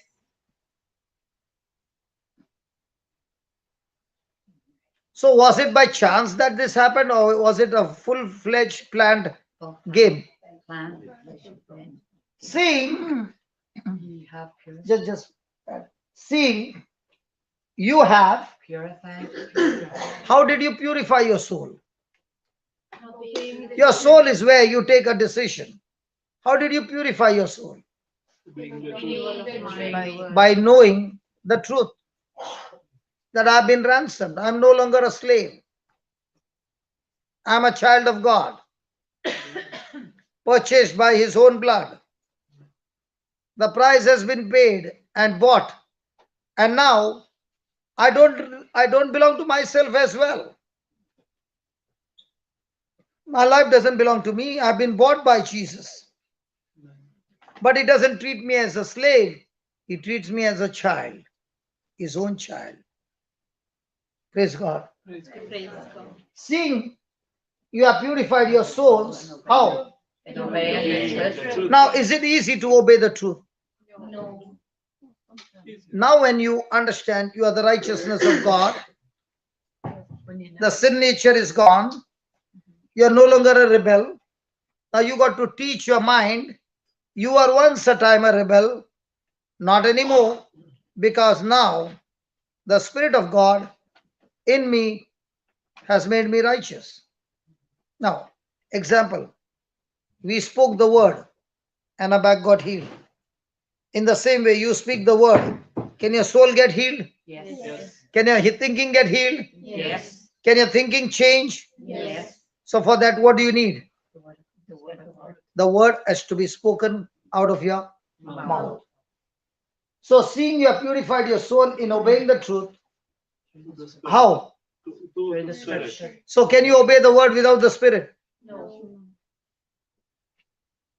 Even can you confess your sin without the Spirit? No.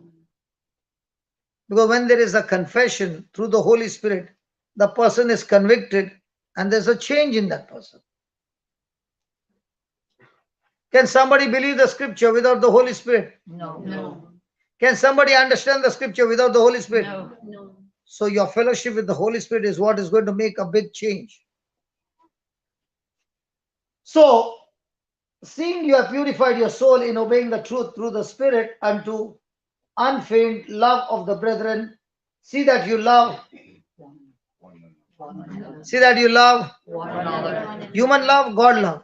God's love. So God's love is giving or taking. Giving. Which love do we like? Giving. Receiving or giving? Giving. Somebody brought you a diamond ring.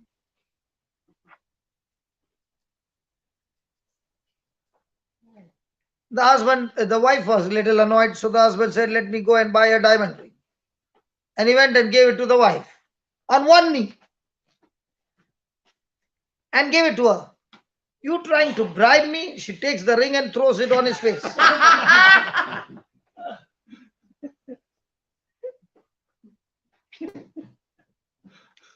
wouldn't do that. She wouldn't wear that. Sorry? She says she wouldn't wear a diamond ring. No, can't the woman do that to the man? You trying to bribe me with a diamond ring? I don't think she would though. You don't think she would do? No. What would she do then? She'd say thank you very much. I did when I got one.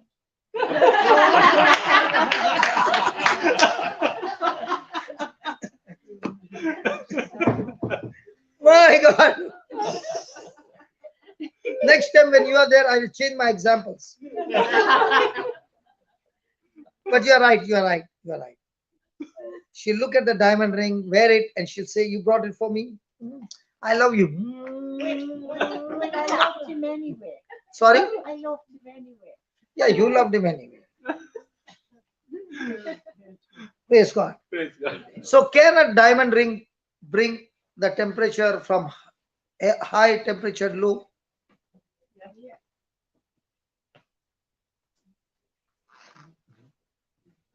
Sister, it's not connected with you, please. She's saying, no, you don't know, we married people. How will you know? We are married, we know.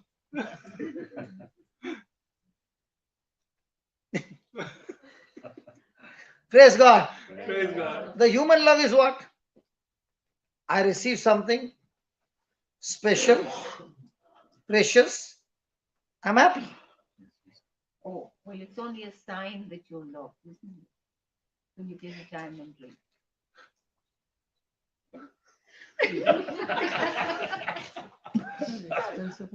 What? Very expensive sign. Very expensive sign. Oh, they didn't have Yes, to yes. do If the temperature is high, he has to increase the size of the diamond. No, no, the small one will do. Okay. The Irish heart is very different from my Indian heart. Even the small one will do. I didn't want any more. I was being slagged by the nurses. They said he doesn't love you. Did he give you a ring? And I said, no, he doesn't have to.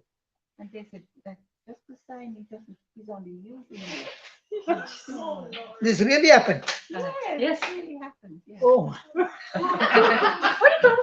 But that's a long time ago now. That's a long time ago. I did not think my example would bring the old story out. I was just giving an example of human tendencies. When I receive something special, I want to thank him and I want to love that person. But when it comes to Jesus, he is saying, whether you perform good or bad or you be extremely evil, I still love you. My love doesn't go up and down, it's constant. That's what I wanted to say. Oh, sorry, I thought you were asking questions. I wonder when you were young, my God. Hallelujah. Praise the Lord. But I loved every answer of yours. Keep answering. Praise God. Praise God. So, how are we supposed to love one another? Godly love or human love? God love. Godly love. And where there is godly love, can there be any destruction? No. Why not? Because God is Because love. God is Love. love. And has love ever failed a single test? No. Love never? Fails. So everyday test is what? Love test. And in love test, self is alive or self is nailed on the cross. So can we study little on self? Okay. This is the topic I prepared.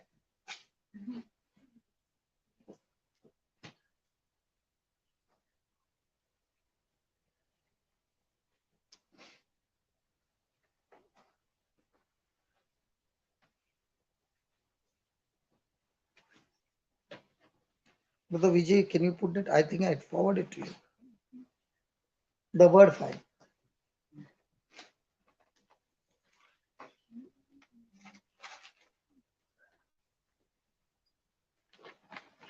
Okay. Are we ready? This will solve a lot of our problem. Ready? Yes. About ourselves. Yes. Ourself is who? Please read. A dictator. Is he cruel? Extremely cruel. Yes.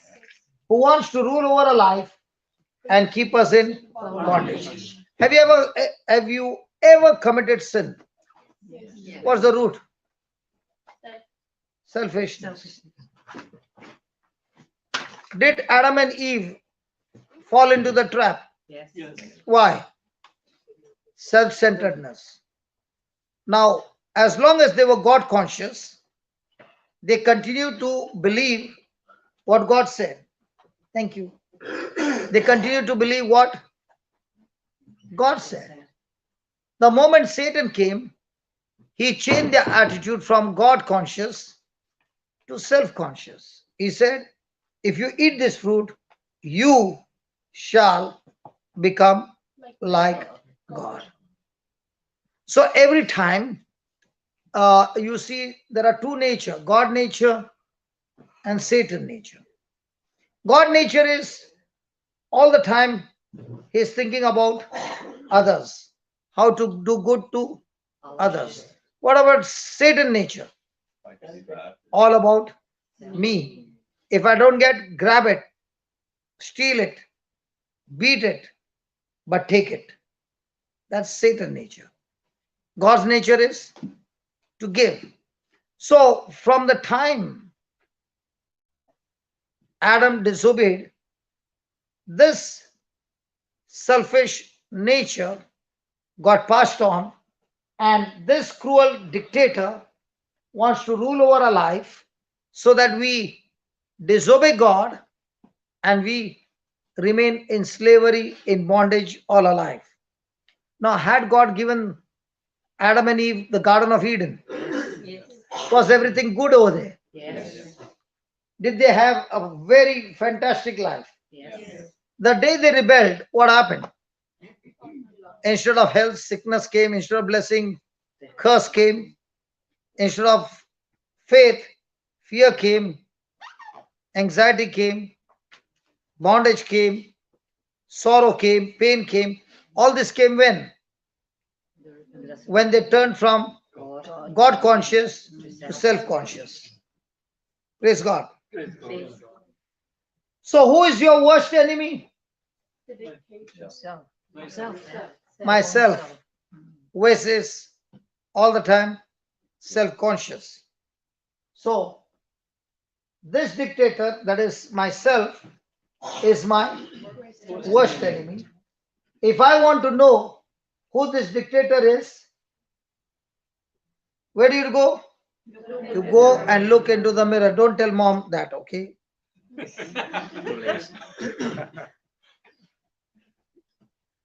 When you look into the mirror, what do you see? So, who is the cruelest dictator in your life?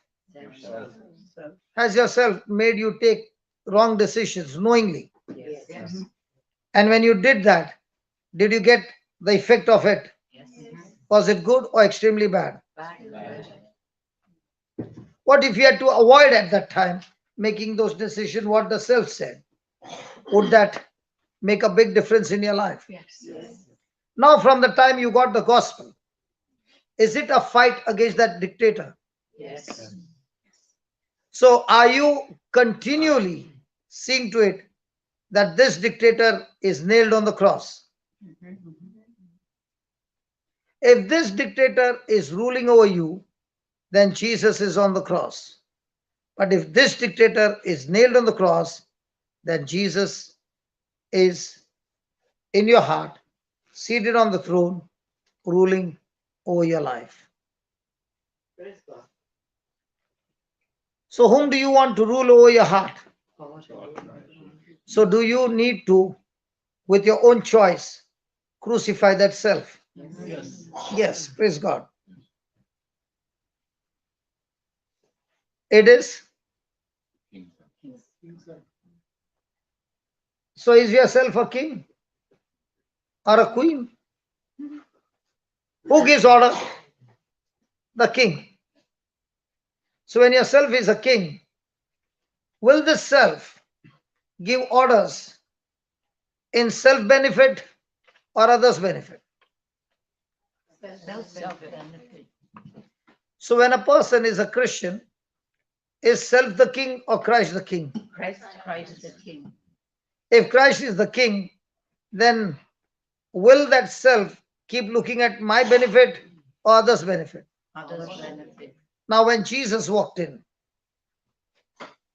on this earth, was he focused on self or his father and others? His fathers and others What about us? do the same thing.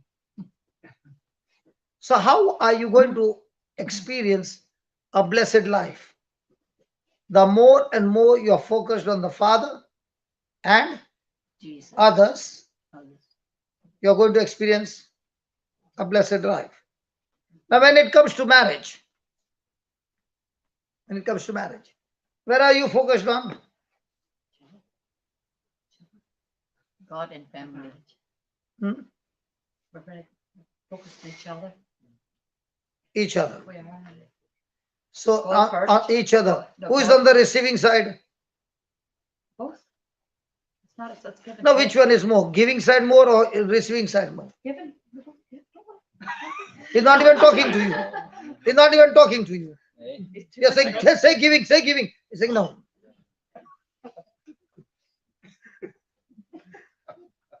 In a marriage relationship, is it horizontal or vertical? But how should it be? If it is self, then it is horizontal, looking at what I can receive. And if I don't receive, then I can get really angry. I'm not pointing finger to you. I'm talking a general thing. Why are you pointing finger to yourself? Did I say anything, brother? No. Thank God. Hallelujah. Now, in a marriage, if the person is operating on human love, it's horizontal. If he's operating on God's love, it's vertical. So how do I know I love God more? How will I know that I love God more? You will love the other person. The love of God will teach me, love your enemy. Who is your enemy? Don't say Satan, please. Jesus will never say, love Satan. No. Who is your enemy? Myself. Sister? Yourself. So you're going to love yourself more? No. You'll be in more big trouble. No. Who is your enemy? Somebody who hurts you. Somebody who hurts you. Who hurts you the most? Those you love the most. Whom you love the most. So when you have a vertical relationship, what will God teach you? What will Jesus teach you? Love others. To love Others. the Keep person others who and hurts others you the most. the most. So when you're loving the person the most, are you on the giving side or receiving side? Giving. And whenever you are giving good things to the other person, and the person who is receiving, will he want to have friendship with you? Let's say you got a problem, and a stranger came and solved your problem. Next door neighbor, but no, just a stranger. He came again and solved your problem. Now, would you like to know who this person is? Of course. Of course. You would like to get to know him more. More. Why? Because he's of solving his- your problem. Yeah, because of his solving the problem or in Christian way of his love for me. Yes. Now, if the other neighbor is causing trouble to you, now you want to know him more? No, I mean human nature we will not. Correct. But then correct. of course God's nature we will have to get Yes, to yes, understand yes, him. yes. That's where I'm coming. So, if my love relationship on the vertical side is more than the one who is my vertical partner, he gives me the grace to love horizontally more. So, a person who is in love with Jesus, is he on the giving side or receiving side? So, the person who is on the giving side is always a winner. Because in God's kingdom, the one who is a giver, his resources never come to an end. It multiplies again and again and gets refilled, and the capacity also starts increasing. Are you with me? Yes. So from now on, if a person has to practice what Jesus said, 4 things: love your enemies, do good to those who Hate you. hate you, bless those who, and pray for those who. So if you do these 4 things, how will your marriage be? Brilliant. How will your relationship be? Good. So every day, do we have opportunities to practice these 4 things? Yes. But do we practice? So when we fail on the horizontal side, it's a proof that we are weak on the vertical side. Because when you're strong in the vertical side, He is the one who empowers you. He is the one who strengthens you. to do those things on the horizontal side. So if you want to increase that love between you and God, practice it on the horizontal side. You will experience God every moment.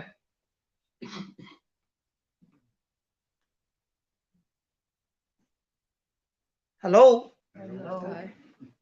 So the more and more you do it on the horizontal side, the more and more you'll hear the voice of God on the vertical side. But even if you're not practicing on the horizontal side and you want to hear the voice, it won't work that way. Whatever God wants to do, He will always use horizontal side to reveal to you His plan and purpose for your life.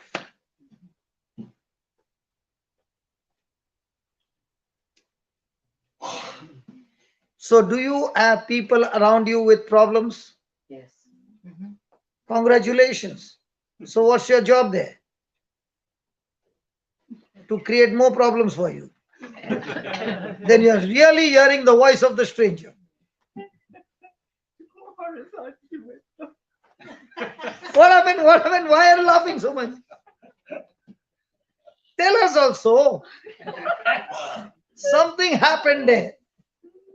I have forgotten my horizontal mentor originally. So I'm wondering, do you mean us for horizontal? Sorry. What did she say? Do you want us to go horizontal with them? She doesn't. Solve the problems. Okay, she forgot what is horizontal. She forgot Okay, what okay, horizontal okay, was. okay. Do you want us to I go? know that vertical means go to God, go that, but I wasn't sure what you meant by horizontal. There's a lot of meanings. Horizontal means Lying Uh, down. all those people around you are horizontal on earth. Oh, they look upright to me. What? They look upright. They look upright because We're they are sitting up. standing. On your level. On your level. I apologize. I'm taking you literally. She's taking you Probably have literally. another He was meaning. laying them all down. She th- Now you're confusing me. Yeah. Horizontal means your neighbors, Your neighbors, your friends, neighbors, your- everybody around you. All relationship. Oh, right, that's not. horizontal means lying down. No. No, Vertical means people who are standing all up. people just. No, don't go there. No. Oh my God. I'm in a Christian class. That's why I was confused. She's going to be very busy.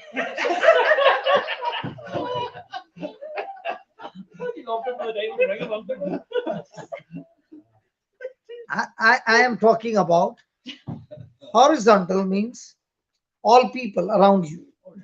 And vertical means only God on the top. Right. That's easy. That's easy. All confusion gone. Wiped out. Thank you. Thank you. Praise God. Thank you to me also. Others will go home and say, the preacher was teaching this. And there will be a call coming from home. What did you teach? Praise God. Praise God. Thank you, Jesus. Thank you, Jesus. You're a very sweet lady. Love you. And the old school, you see. She's old school. Hmm? She's old school. Old school. Old school. Old school. Old generation. Old school. That's it. That's the right generation. You don't look old at all. You look so beautiful. I wonder What do you wonder? how beautiful you are now. How would you be when you are 16? I was okay, probably. It's okay, probably. It's fun, man, fun. Praise God. Okay. Praise God. So yourself is a king, and the self's throne is. So the king self wants to sit where? Human. On the human heart. And who do you make sit on your human heart? The Lord. Now, how do you make God sit on your heart? Yes, the question. Sorry. Prepared for Hmm? Prepared for The word of God and by Okay, believing okay. in him. Now I just gave you an example. Love your enemies. Do good to those who hate you. Bless those who curse you. Pray for those who persecute you. Whose words are these? God's word. God's words. Now you took those words, planted in your heart. Now the stranger is saying, this person has troubled you. Trouble him. No.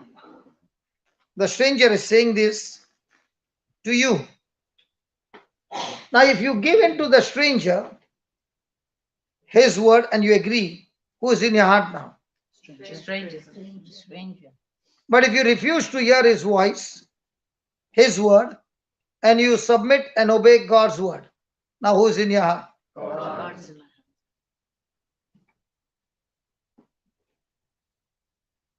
So whose word rules over you decides who is in your heart. Thank you, Jesus. Thank you, Jesus. Hallelujah. Hallelujah. So my kingdom consists of I, myself, and me. God's kingdom consists of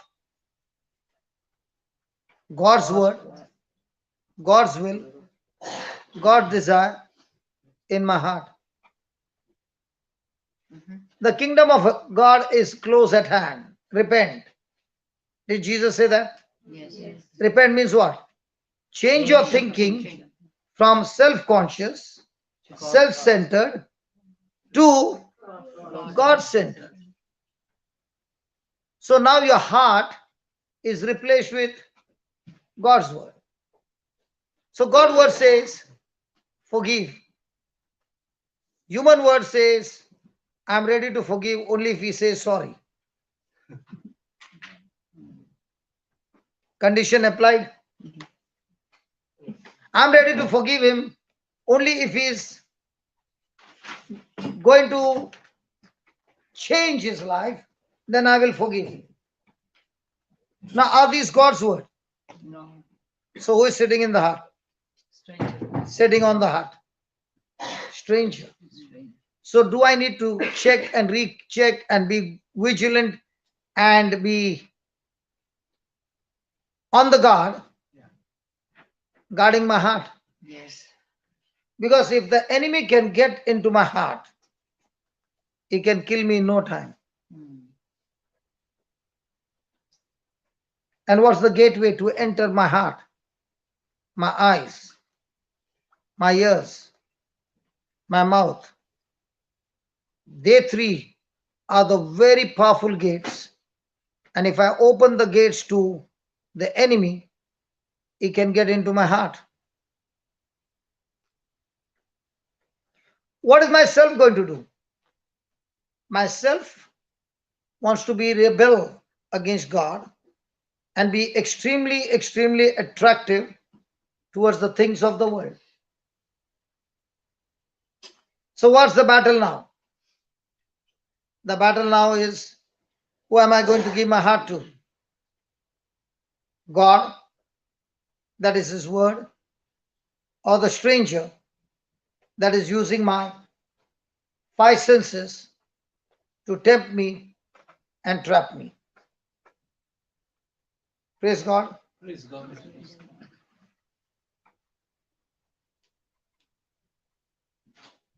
So when does a person lose the battle? When he's operating on senses. When does a person win the battle? When he's operating on God's word. Senses, physical evidence found. Word of God, physical evidence not found. Only spiritual evidence found. Now, which one is ruling over your heart?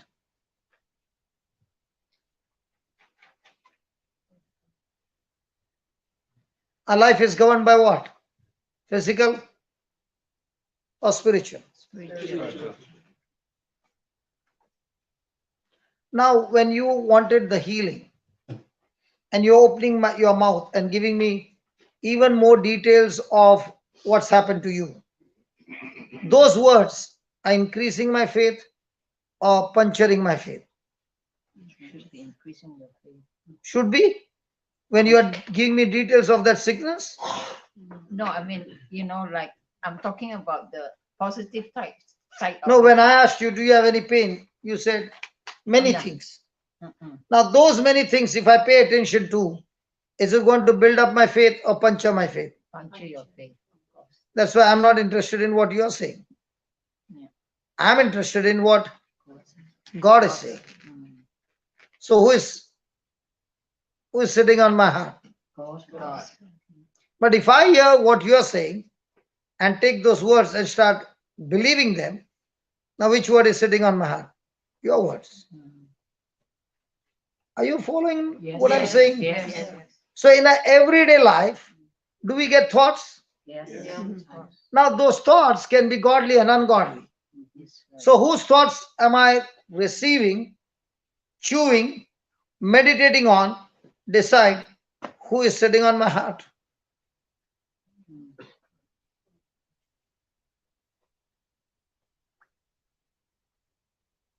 God sitting in You my can be heart. sitting on the chair right here in the classroom. But does that mean God is sitting on your heart? No. Not necessary.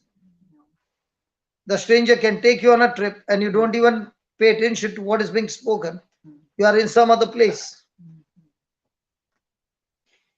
Praise God. Praise God.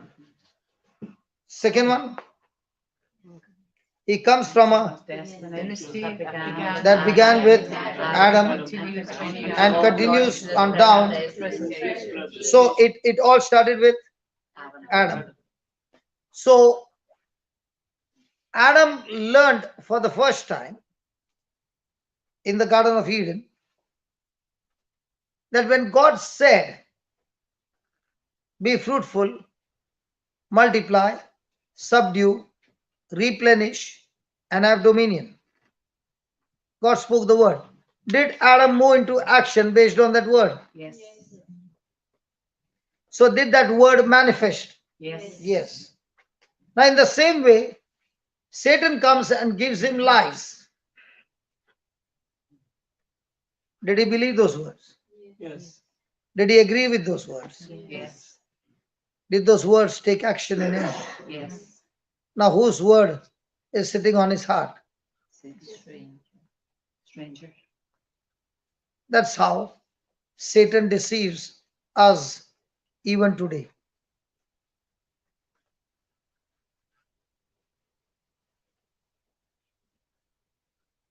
So whenever you are hearing words or reading words or picking up a magazine or watching anything, that to whom you have opened the door through your five senses, you are giving that person access into your heart.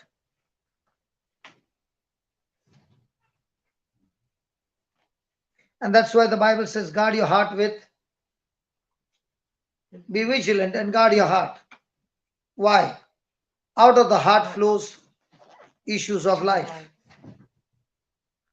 So if you want to know your future, so simple. What is in your heart?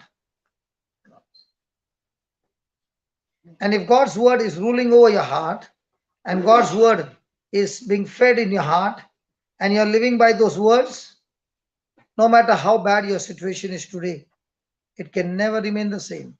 It has to change. You don't have to change. The word will change for you. Then what's my battle? Your battle is to guard your heart. Your battle is to guard that seed that the devil will come to withdraw it by injecting some doubts in you. Praise God. Praise God. Can we take a 5-minute break? Yes. Yeah, you wanted to ask something? No, I was going to say that was a good time to get a break. That's what I was gonna say. Yeah, Noni, can you take one hymn? We'll just get some relief and we'll come back. Thank you, Jesus.